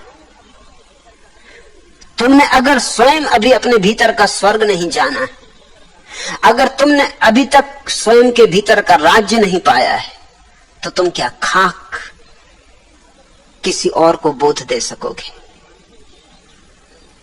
जिसके पास आनंद है वही आनंदित होने का सूत्र दे सकता है, और जिसके पास प्रकाश है वही तुम्हें भी प्रकाशित होने का मार्ग सुझा सकता है। क्योंकि उसके जीवन में कैसे अंधकार प्रकाश बना, वो राज को जानता है, वो उस कीमिया को पहचानता है, वह तुम्हें भी कीमिया दे सकता है। प्रार्थनाएं सिर्फ अज्ञानी करते हैं, प्रार्थनाओं से कुछ भी नहीं होता। मेरे जीवन दर्शन में प्रार्थना का दूसरा ही अर्थ है। मेरे जीवन दर्शन में प्रार्थना का अर्थ है वह व्यक्ति प्रार्थना करने में समर्थ है जो परम आनंद को उपलब्ध हो गया है। उसकी प्रार्थना क्या होगी? उसकी प्रार्थना होगी धन्यवाद, अनुग्रह का भाव, इस समस्त अस्तित्व के प्रति एक परम अनुग्रह। वो झुक जाएगा, इतना दिया है, चांद तारों से उसकी झोली भर दी, सारा आकाश उसका हो गया, सब उसका है, प्रतिपल स्वर्णमय हो उठा है। हर घड़ी रहस्य के नए द्वार खुलते चले जाते। उसकी प्रार्थना मांग नहीं होगी, हमारी प्रार्थनाएं तो मांग होती। प्रार्थना शब्द का मतलब ही मांगना हो गया। मांगने वाले को हम प्रार्थी कहते हैं, और ठीक ही, क्योंकि प्रार्थना लोग करते ही इसलिए कि कुछ मांगना है। अब ये आदमी भी यूं तो कह रहा है कि ना मुझे राज्य चाहिए, ना स्वर्ग, ना मोक्ष, लेकिन दूसरों को दुखों से मुक्त करो, मांग तो जारी।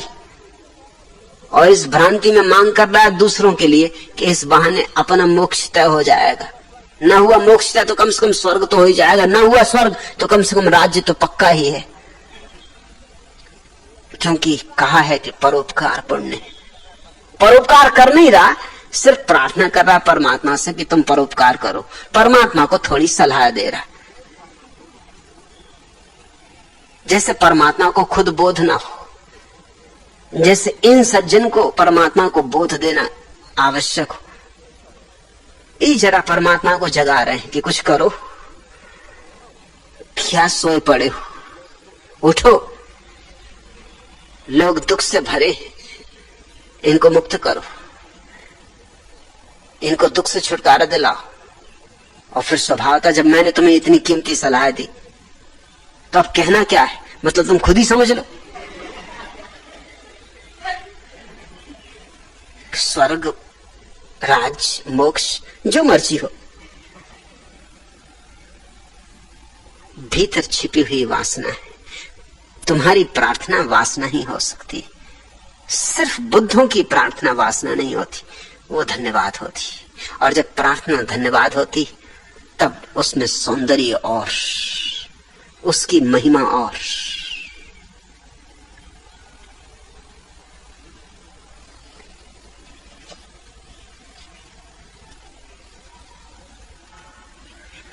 तीसरा प्रश्न, भगवान, मैं एक 25 वर्षीय अविवाहित युवक हूं।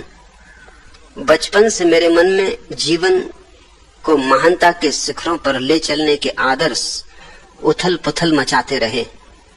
बाहु बांधे, सीना ताने, गेरुआ वस्त्रों में लिपटे स्वामी विवेकानंद की जगमगाती मूर्ति मेरे मानस पटल पर सदा अंकित रहती और उन जैसा बनने की तथा संपूर्ण जगत में धर्म पताका फहराने की भावनाएं मेरे हृदय में हिलोरन लेती। लेकिन जब मैं अपनी वस्तु स्थिति को देखता हूं तो निराश हो जाता हूं कि ऐसा कुछ भी संभव नहीं। वे जन्मजात महान पुरुष थे, मैं उनके समकक्ष कभी खड़ा नहीं हो सकता। अब मैं आपके यहाँ आया हूँ, क्या मेरी मनोकामना पूरी होगी? मेरे जैसे अनेकों और भी मेरे मित्र हैं जिनके यही भाव हैं और जो जीवन में कुछ सार्थक करना चाहते। भगवान, आपकी क्या देशना है। अखिलेश।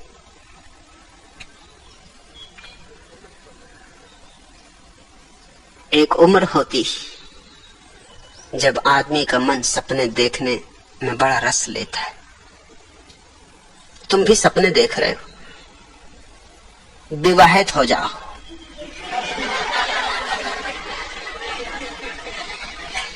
सब चौकड़ी भूल जाओगे। विवाह अद्भुत औषधि है। इन्होंने इस औषधि ने किस किस के छक्के नहीं छोड़ा थे, सब भूल भाल जाओगे। प्रेमिका ने अपने प्रेमी के सीने पर सिर रखते हुए बड़े प्रेम से कहा, डार्लिंग, मैं शादी के बाद तुम्हारे सारे दुख अपना लूंगी। पर मुझे तो कोई दुख है ही नहीं, प्रेमी ने कहा। मैं आपकी नहीं बल्कि शादी के बाद की बात कर रही हूं, प्रेमिका ने उत्तर दिया। एक बार शादी तो हो जाए।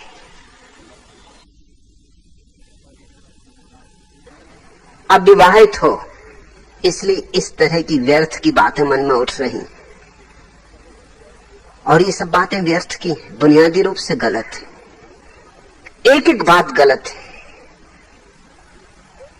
तुम कहते हो बचपन से मेरे मन में जीवन को महानता के शिखरों पर ले चलने के आदर्श उथल पुथल मचाते रहे। ये सब अहंकार की भाषा है।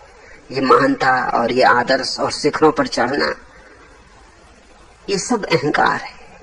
लेकिन जवानी में अहंकार बड़ी प्रगाढ़ता से पकड़ता है, और बचपन तो सपनों में बीतता ही है।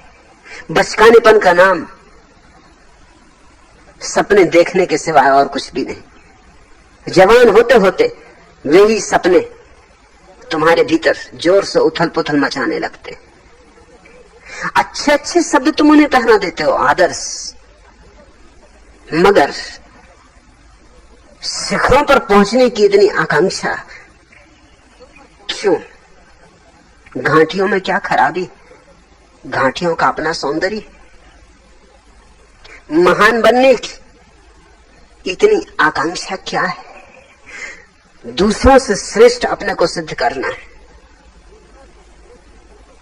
और जो दूसरों से अपने को श्रेष्ठ करना चाहता है वो सिर्फ अभिमान से पीड़ित है और कुछ भी नहीं। लेकिन इसे स्मरण रखना कि हमारा सारा जीवन का जो जो गलत है वो भी बड़े बड़े अच्छे सुंदर वस्त्रों में आता है ताकि पहचान में ना आ सके। मुखौटे लगा लेता है। हर युवक अहंकार की महत्वाकांक्षा से पीड़ित होता है और उसको अच्छे वस्त्र पहना देता है। तुम कहते हो बाहु बांधे, सीना ताने, गेरुआ वस्त्रों में लिपटे स्वामी विवेकानंद की जगमगाती हुई मूर्ति मेरे मानस पटल पर सदा अंकित रहती और उन जैसा बनने की तथा संपूर्ण जगत में धर्म पताका फहराने की भावनाएं मेरे हृदय में हिलोरन लेती। तुम्हें धर्म का कुछ पता है कि तुम धर्म की पताका फहरा दोगे? तुम्हें यह भी मालूम कि विवेकानंद को भी धर्म का कुछ पता था कि पताका ही फहराते रहे? तुम्हें धर्म का पता नहीं, तुम कैसे पहचानो कि विवेकानंद को भी धर्म का पता था या नहीं? हाँ, सीना ताने, बाहुएं फैलाए, अकड़ के खड़े हुए विवेकानंद की तस्वीर तुमने देखी होगी, वो प्रभावित की होगी। तो वैसे करना हो तो दंड बैठक लगाओ भैया। धर्म से क्यों? धर्म ने तुम्हारा क्या बिगाड़ा? अंडा मांस मछली खाओ। विवेकानंद मांसाहारी थे।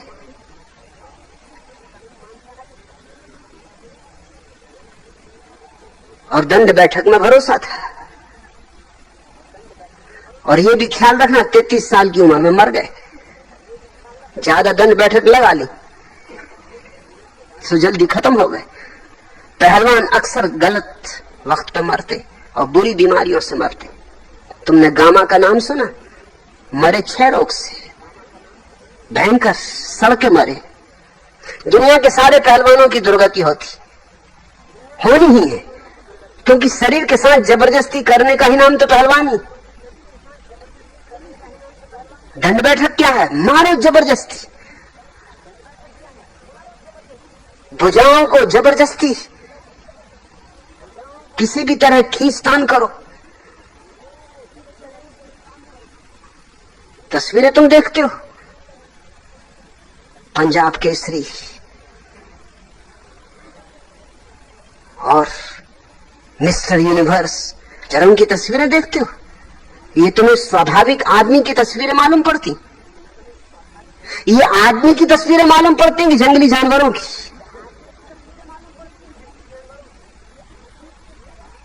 और इनकी बुद्धि का तुम कभी हिसाब रखते हो? जैसे मोहम्मद अली जैसे आदमी के पास बुद्धि जैसी भी कोई चीज होती? अरे बुद्धि ही हो तो घूसीबाजी में जिंदगी कोई गंवाए, मारे और मार खाए, सार क्या है?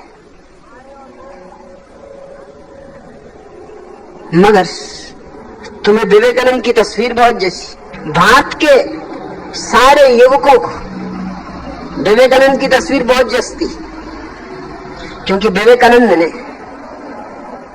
भारत के अहंकार को खूब पोषित किया।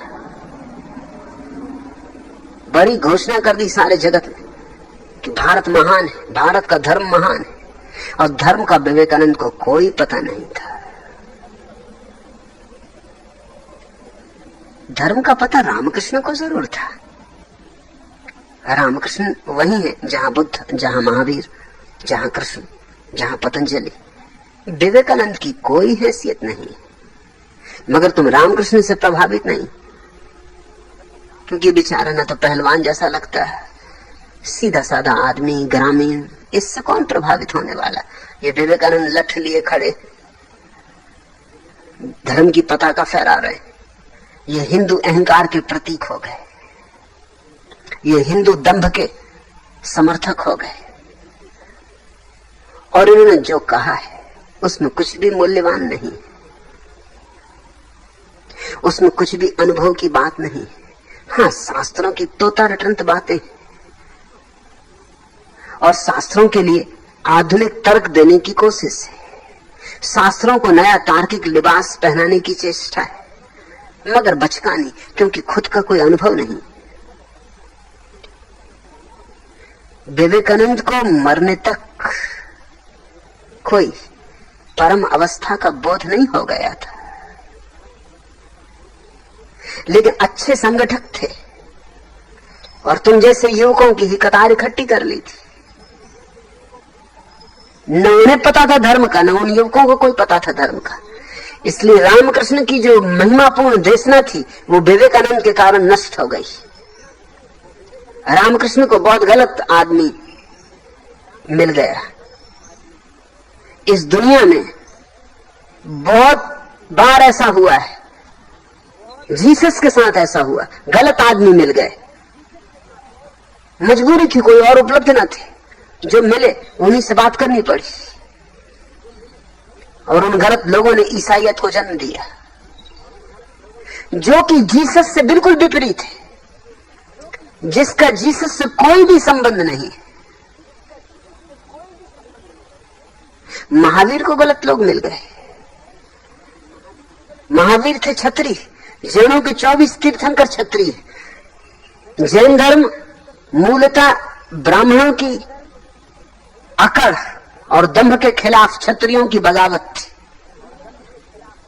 लेकिन महावीर के जो 11 गणधर हैं, उनके प्रमुख शिष्य, वो 11 के 11 ब्राह्मण पंडित, उन्होंने महावीर की सब स्थिति पे पानी फेर दिया। महावीर ने क्रांति की, उन्होंने अंगारा बुझा दिया।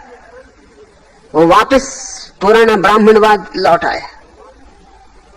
कुछ फर्क ना पड़ा, महावीर को उन्होंने मटिया मैट कर दिया।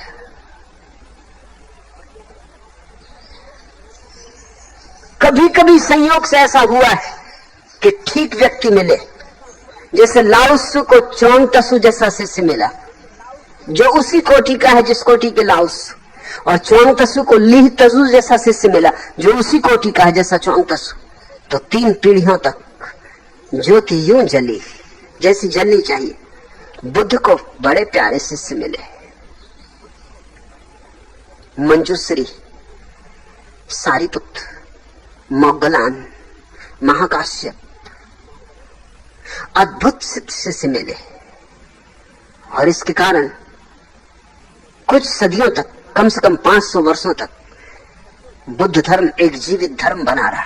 बुद्ध के जाने के बाद भी कोई न कोई बुद्ध होता रहा। लेकिन उस बात को भी अब बहुत समय हो गया, 2000 साल बीत गए। वो 500 वर्ष को भी 2000 साल बीत गए। अब तो सड़े गले लोगों के हाथ में बुद्ध धर्म भी पड़ा हुआ है। मगर रामकृष्ण को बिल्कुल ही गलत लोग मिले। विवेकानंद उनके प्रधान बन गए। विवेकानंद मूलतः एक राजनीतिक व्यक्ति हो सकते थे, उनके पास राजनीतिक होने की क्षमता थी, कायस्थ थे। कायस्थ शब्द बड़ा प्यारा है, काया में स्थित, सुनिश्चित ही सीने ताने, मुट्ठियां बांधे, घेरुआ वस्त्रों में लिपटे, डंडा पकड़े। कायस्थ का ये लक्षण ही होने वाला। ये कोई स्वस्थ आदमी नहीं थे, कायस्थ थे, शरीर में स्थित थे। मगर तुम शरीर से ही प्रभावित होते हो, क्योंकि तुम भी शरीर में स्थित हो। अखिलेश, तुम कायस्थ तो नहीं। लेकिन ध्यान रखना, कायस्थ ही शूद्र का दूसरा नाम। जो भी शूद्र है वो कायस्थ, और जो भी कायस्थ है वो शूद्र। वो किसी जाति में पैदा हो, किसी वर्ण में पैदा हो, उससे कुछ फर्क नहीं पड़ता। काया में स्थित आदमी का नाम शूद्र है। शूद्र का मतलब ही ये होता है कि जिसको अभी अपने भीतर के ब्रह्म का बोध नहीं हुआ। विवेकानंद को कोई बोध नहीं, रामकृष्ण को बोध है। मगर मजा ऐसा है कि लोग रामकृष्ण से प्रभावित नहीं है। रामकृष्ण से प्रभावित होने के लिए तुम्हें ध्यानस्थ होना होगा, तब तुम्हें रामकृष्ण समझ में आएंगे। विवेकानंद से प्रभावित होने के लिए तुम्हें ध्यान में जाने की कोई जरूरत नहीं। बस तुम्हारे अहंकार में लपटें उठनी चाहिए, तुम विवेकानंद से प्रभावित हो जाओगे। और विवेकानंद की बातें दो कौड़ी की, रामकृष्ण की बातें हीरो जैसी। हीरो से भी तौलो तो हीरो से ज्यादा बजनी। रामकृष्ण के जीवन का बड़ा दुर्भाग्य यह है कि विवेकानंद के हाथ में उनकी परंपरा पड़ गई, और जो सत्य एक बार फिर उतरा था वो खो गया। इसलिए अब रामकृष्ण के पीछे चलने वाले जो सन्यासी हैं उनका रामकृष्ण से कुछ लेना देना नहीं, वो सब विवेकानंद से प्रभावित है। विवेकानंद का कोई भी मूल्य नहीं है। तर्क शास्त्री हैं, कहां रामकृष्ण तर्कातीत और कहां विवेकानंद तर्क शास्त्री, कहां रामकृष्ण। सारे धर्मों का अनुभव किए हुए रामकृष्ण ने बड़ा अनूठा प्रयोग किया इस पृथ्वी पर, सारे धर्मों का अनुभव किया। हिंदू की तरह साधना की, मुसलमान की तरह साधना की, बौद्ध की तरह साधना की। ऐसा कभी किसी ने भी नहीं किया था, क्योंकि एक मार्ग से जो पहुंच गया अब वो क्यों दूसरे मार्गों पर जाए। लेकिन रामकृष्ण ने बड़ी अनुकंपा की, पहुंच के भी वो फिर लौट लौट के घाटी में आए और दूसरे मार्गों से चढ़े, ताकि ये दुनिया से कह सके अनुभव के आधार पर कि सभी रास्ते एक ही शिखर पर पहुंचा देते। ऐसी बात महात्मा गांधी अधिकारी नहीं है कहने के, क्योंकि महात्मा गांधी किसी रास्ते से भी शिखर पर पहुंचे हैं। रामकृष्ण अधिकारी है कहने के। और ये कोई सिर्फ बौद्धिक समन्वय की बात नहीं थी कि बैठ के और सोच लिया कि सभी धर्म समान है। अच्छी बात लगती है कि सभी धर्म समान है, सभी धर्मों में सत्य है, उदारता मालूम होती, सहिष्णुता मालूम होती। रामकृष्ण का ये निजी अनुभव था कि सभी धर्मों से व्यक्ति वहीं पहुंच जाता। ये पहुंचकर प्रयोग करके कैसे कैसे अनूठे प्रयोग किए। बंगाल में सखी संप्रदाय है, जिसके मानने वाले मानते हैं कि हम सखियां हैं और परमात्मा कृष्ण। तो रात को जब सोते हैं तो स्त्रियों के कपड़े पहन लेते हैं और पास में कृष्ण की मूर्ति रहे, जैसे कोई पत्नी अपने पति को छाती से लगा के सोए। रामकृष्ण ने उस पंथ की भी साधना की और तब एक अनूठी घटना घटी, अकल्पनीय घटना घटी। क्योंकि रामकृष्ण जैसा व्यक्ति, वो तो सब सखियां बनोवल थी, वो जो सखी संप्रदाय के मानने वाले थे, वो तो रात में अपना कपड़ा बदल के कोई देखे भी नहीं और धर्म की क्रिया भी पूरी हो गई और कृष्ण की मूर्ति लगा के सो गए। मगर जानते तो भली बात है कि वो पुरुष है और ये मूर्ति ही है, मगर एक परंपरा है, बाप दादे भी करते रहे तो वो भी कर रहे हैं। लेकिन रामकृष्ण ने तो जो भी किया समग्रता से किया। वो तो दिन में भी फिर स्त्रियों के ही फिर क्या रात और दिन का फर्क, फिर तो दिन में भी कृष्ण की मूर्ति को अपनी छाती से लगाए रखते थे। और एक अनूठा चमत्कार हुआ जिसका चिकित्सकों ने भी अध्ययन किया। अभी रामकृष्ण को हुए बहुत दिन नहीं हुए, अंग्रेज चिकित्सकों ने भी जाके अध्ययन किया। रामकृष्ण के स्तन बढ़ गए, स्त्रियों जैसे हो गए। तुमने कुछ तस्वीरें देखी होंगी रामकृष्ण की जिनमें स्तन बिल्कुल स्त्रियों जैसे। ऐसी भाव की दशा थी कि जो सोचा वो होने लगा। इतना ही नहीं, रामकृष्ण को मासिक धर्म शुरू हो गया। अपूर्व घटना है। और रामकृष्ण चलते भी थे तो स्त्रियों जैसे चलने लगे। आसान नहीं है स्त्रियों जैसा चलना, बड़ा अभ्यास करना पड़े तब भी मुश्किल है, क्योंकि शरीर की रचना अलग अलग है। स्त्री के पेट में बच्चे के लिए गर्भ का एक विशेष स्थान, उसके कारण उसकी हड्डियां, मांस मज्जा पेट की अलग ढंग की, पुरुष की अलग ढंग की। इसलिए स्त्री जब चलती है तो पुरुष जैसा नहीं चल सकती, ना पुरुष स्त्री जैसा चल सकता है। लाख स्त्री को पुरुष जैसे कपड़े पहना दो मगर वो चलेगी तो स्त्री जैसी, और पूरा कपड़े पहना वो चलेगा तो पुरुष जैसा ही, क्योंकि उसकी हड्डी मांस मज्जा की व्यवस्था तो नहीं बदल जाती, उसका अस्थि पंजर अलग ढंग का है। दोनों को दौड़ा दो, फौरन पता चल जाएगा कौन स्त्री कौन पुरुष। स्त्री की दोष ही पता चल जाएगा कि स्त्री। लेकिन रामकृष्ण ऐसे चलने लगे, ऐसे दौड़ने लगे जैसे स्त्रियां दौड़ती। चाल से पहचानना मुश्किल हो गया। उनकी आवाज भी बदल गई। वो जो पुरुष की आवाज है उसमें भेद पड़ गया, स्त्रियों जैसी हो गई, बारीक हो गई, नाजुक हो गई। 6 महीने उन्होंने साधना की और 6 महीने बाद उन्होंने घोषणा की कि ये मार्ग भी सत्य है। बाद भी 6 महीने तक उनके स्तन बड़े रहे, धीरे धीरे धीरे छोटे हुए और धीरे धीरे उनकी चाल बदली और धीरे धीरे उनकी वाणी वापस आई और धीरे धीरे उनका मासिक धर्म बंद हुआ। विवेकानंद के जीवन में कोई अनुभव नहीं है। हाँ, विवेकानंद ने सुंदर वक्तव्य दिए, मगर सुंदर वक्तव्य देने में क्या रखा है? कोई मूल्य नहीं। जरासी भी जिसके पास बुद्धि है दे सकता है। असली सवाल है अनुभव का।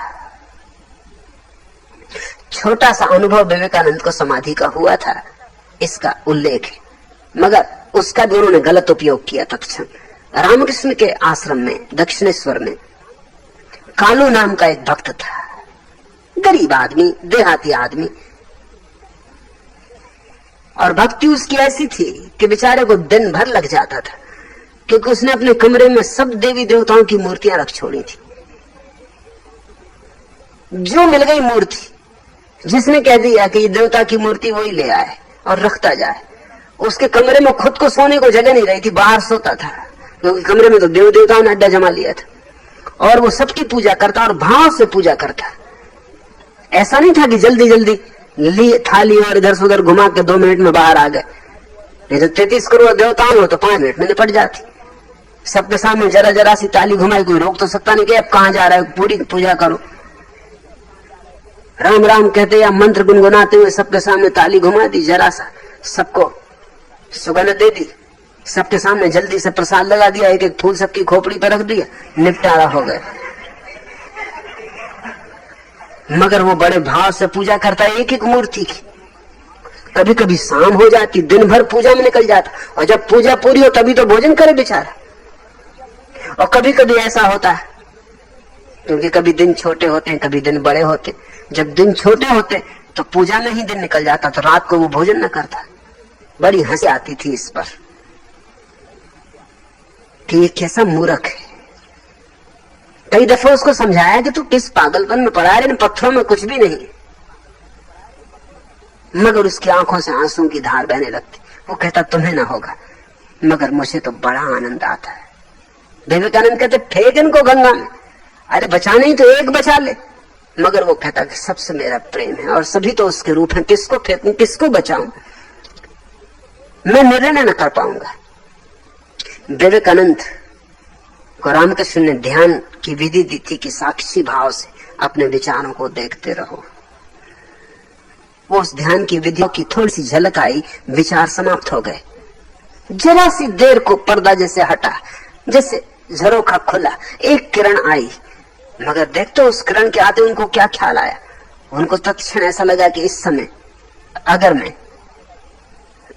कालू को विचार संप्रेषित कर दूं कि उठा अपनी सारी मूर्तियों को और बांध और फेंक दे गंगा में, तो जरूर वो फेंक देगा, क्योंकि ये समाधिस्थ व्यक्ति का विचार बड़ा बलशाली हो जाता है। उन्होंने तत्क्षण ये किया, समाधि का ये उपयोग किया। शायद इससे ज्यादा मूर्खतापूर्ण उपयोग कभी किसी व्यक्ति ने ध्यान का नहीं किया है। होना तो ये चाहिए था कि इस किरण के देखने के क्षण में उनको कालू का अर्थ समझ में आ जाता। कालू भक्त था, परम भक्त था, और उसकी अनुभव की दुनिया थी। वो गदगद था और आनंदित था। क्यों दूसरा उसमें बाधा दे?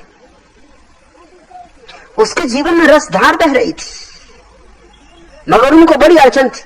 रामकृष्ण को कोई अड़चन ना थी, उन्होंने कभी कालू को न कहा था, बल्कि विवेकानंद को बहुत बार समझाया था कि कभी कालू को छेड़ना मत। वो सीधा साधा आदमी, वो अपनी मस्ती में मस्त है, उसके लिए यही रास्ता है। तुम उसके साथ तर्क वितर्क मत करना, उसका नुकसान मत कर देना।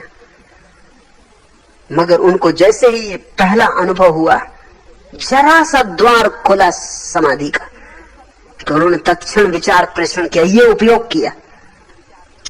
कहा कि ए कालू, बांध पोटली अपने सब देवी देवताओं की, फेंक गंगा में। रामकृष्ण बाहर पंचवटी में बैठे थे। उन्होंने देखा ये सब हो रहा है कि विवेकानंद के कमरे से ये विचार प्रेषित किया गया है। वो भागे। कालू ने सब पोटली बांध के जा ही रहा था गंगा की तरफ। रोका कि कहां जाता है? उसने कहा सब बेकार है, कोई सार नहीं। आज बात समझ में आ गई। कहते थे आपने मुझे कभी नहीं कहा। रामकृष्ण का तू जरा ठहर, ये तेरा विचार नहीं, ये तू नहीं बोल रहा है, तू रुक, मैं भी तुझे बताता हूं। जाके विवेकानंद के द्वार पे दस्तक दी, दरवाजा खुला और विवेकानंद को कहा कि तूने क्या किया, तूने क्यों कालू को ये विचार भेजा, ये विचार संप्रेषित क्यों किया? ये समाधि का उपयोग है, ये दुरुपयोग हो गया। तो बस अब इससे आगे समाधि तेरी बढ़ेगी नहीं, मैं तेरी चाबी रखे लेता हूं। तब कालू को समझ में आया, उसका विचार नहीं था, वो विचार अपनी पूजा कर रहा था, सरल चित्त आदमी। ये विचार प्रेषित हो गया, संप्रेषित हो गया, उसके भीतर पहुंच गया। और चूंकि इसमें थोड़ा सा समाधि का बल था, ध्यान का बल था, वो एकदम आच्छादित हो गए। उससे कहा, रामकृष्ण ने जा रख अपनी मूर्तियां सजा, ये देख विवेकानंद का विचार था। और विवेकानंद से कहा क्षमा मांग कालू से, क्षमा मंगवाई। और विवेकानंद से कहा कि बस यहीं तेरा ध्यान रुका रहेगा, अब आगे नहीं बढ़ेगा। और वहीं विवेकानंद का ध्यान रुका रहा। मरने के 3 दिन पहले अपने एक पत्र में उन्होंने लिखा है अपने भक्त को कि मैं समाधि को अनुभव नहीं कर पाया हूं। अब उसने चाबी रख ली थी, वो फिर मुझे नहीं मिली, फिर कहां खो गई वो चाबी मुझे पता नहीं चलता, लेकिन मैंने दुरुपयोग किया था, मुझे सजा उसकी मिलनी ही चाहिए। तुम विवेकानंद से नहीं प्रभावित हो, तुम अपने अहंकार के लिए आभूषण चाहते हो, इसलिए विवेकानंद से प्रभावित हो। और तुम कहते हो उन जैसा बनने की तथा संपूर्ण जगत में धर्म पताका फहराने की भावनाएं हृदय में हिलोरन लेती। कृपा करो इन हिलोरों को शांत करो। कुछ वो पताका फहरा गए, कुछ तुम पताका फहरा देना। उनके पताका फहराने से क्या हो गया और तुम्हारी पताका फहराने से क्या हो जाएगा? ये सब राजनीतिक आकांक्षाएं, बनने की आकांक्षाएं, इनका धर्म से कोई संबंध नहीं। तुम्हें धर्म का क्या पता? बड़ा मजा ये कि पताका फहराने का सुख है मगर धर्म का पता नहीं। पहले धर्म तो जानो, फिर पताका अपने से फहर जाएगी, फहरनी होगी, नहीं फहरनी होगी, नहीं फहरेगी, तुम्हें क्या लेना देना। तुम्हारा धर्म तुम्हें अनुभव हो जाए, अपने को पहचानो, इन व्यर्थ की बकवासों में ना पड़ो। और अच्छा ही है कि तुम विवेकानंद नहीं बन सकते, नहीं तो नकली, असली भी कुछ कीमत के ना थे तो नकली तो किस कीमत के होंगे? वो खुद ही कार्बन कॉपी थे, तुम कार्बन कॉपी की कार्बन कॉपी होगे। मौलिक होना चाहिए व्यक्ति को, अपने को खोजो कि मैं कौन हूं किसी, और फिर इससे अपराध भाव पैदा होता। तुम कहते हो वे जन्मजात महान पुरुष थे, कोई दुनिया में जन्मजात महापुरुष नहीं होता। प्रत्येक व्यक्ति समान क्षमता लेकर पैदा होता है। परमात्मा के जगत में कोई अन्याय नहीं, कोई असमानता नहीं। तुम उतनी ही क्षमता लेकर पैदा होते हो जितना बुद्ध, जितने महावीर, जितने कृष्ण, जरा भी कम नहीं, रत्ती भर कम नहीं। लेकिन अपनी संभावनाओं को खोजना होता है।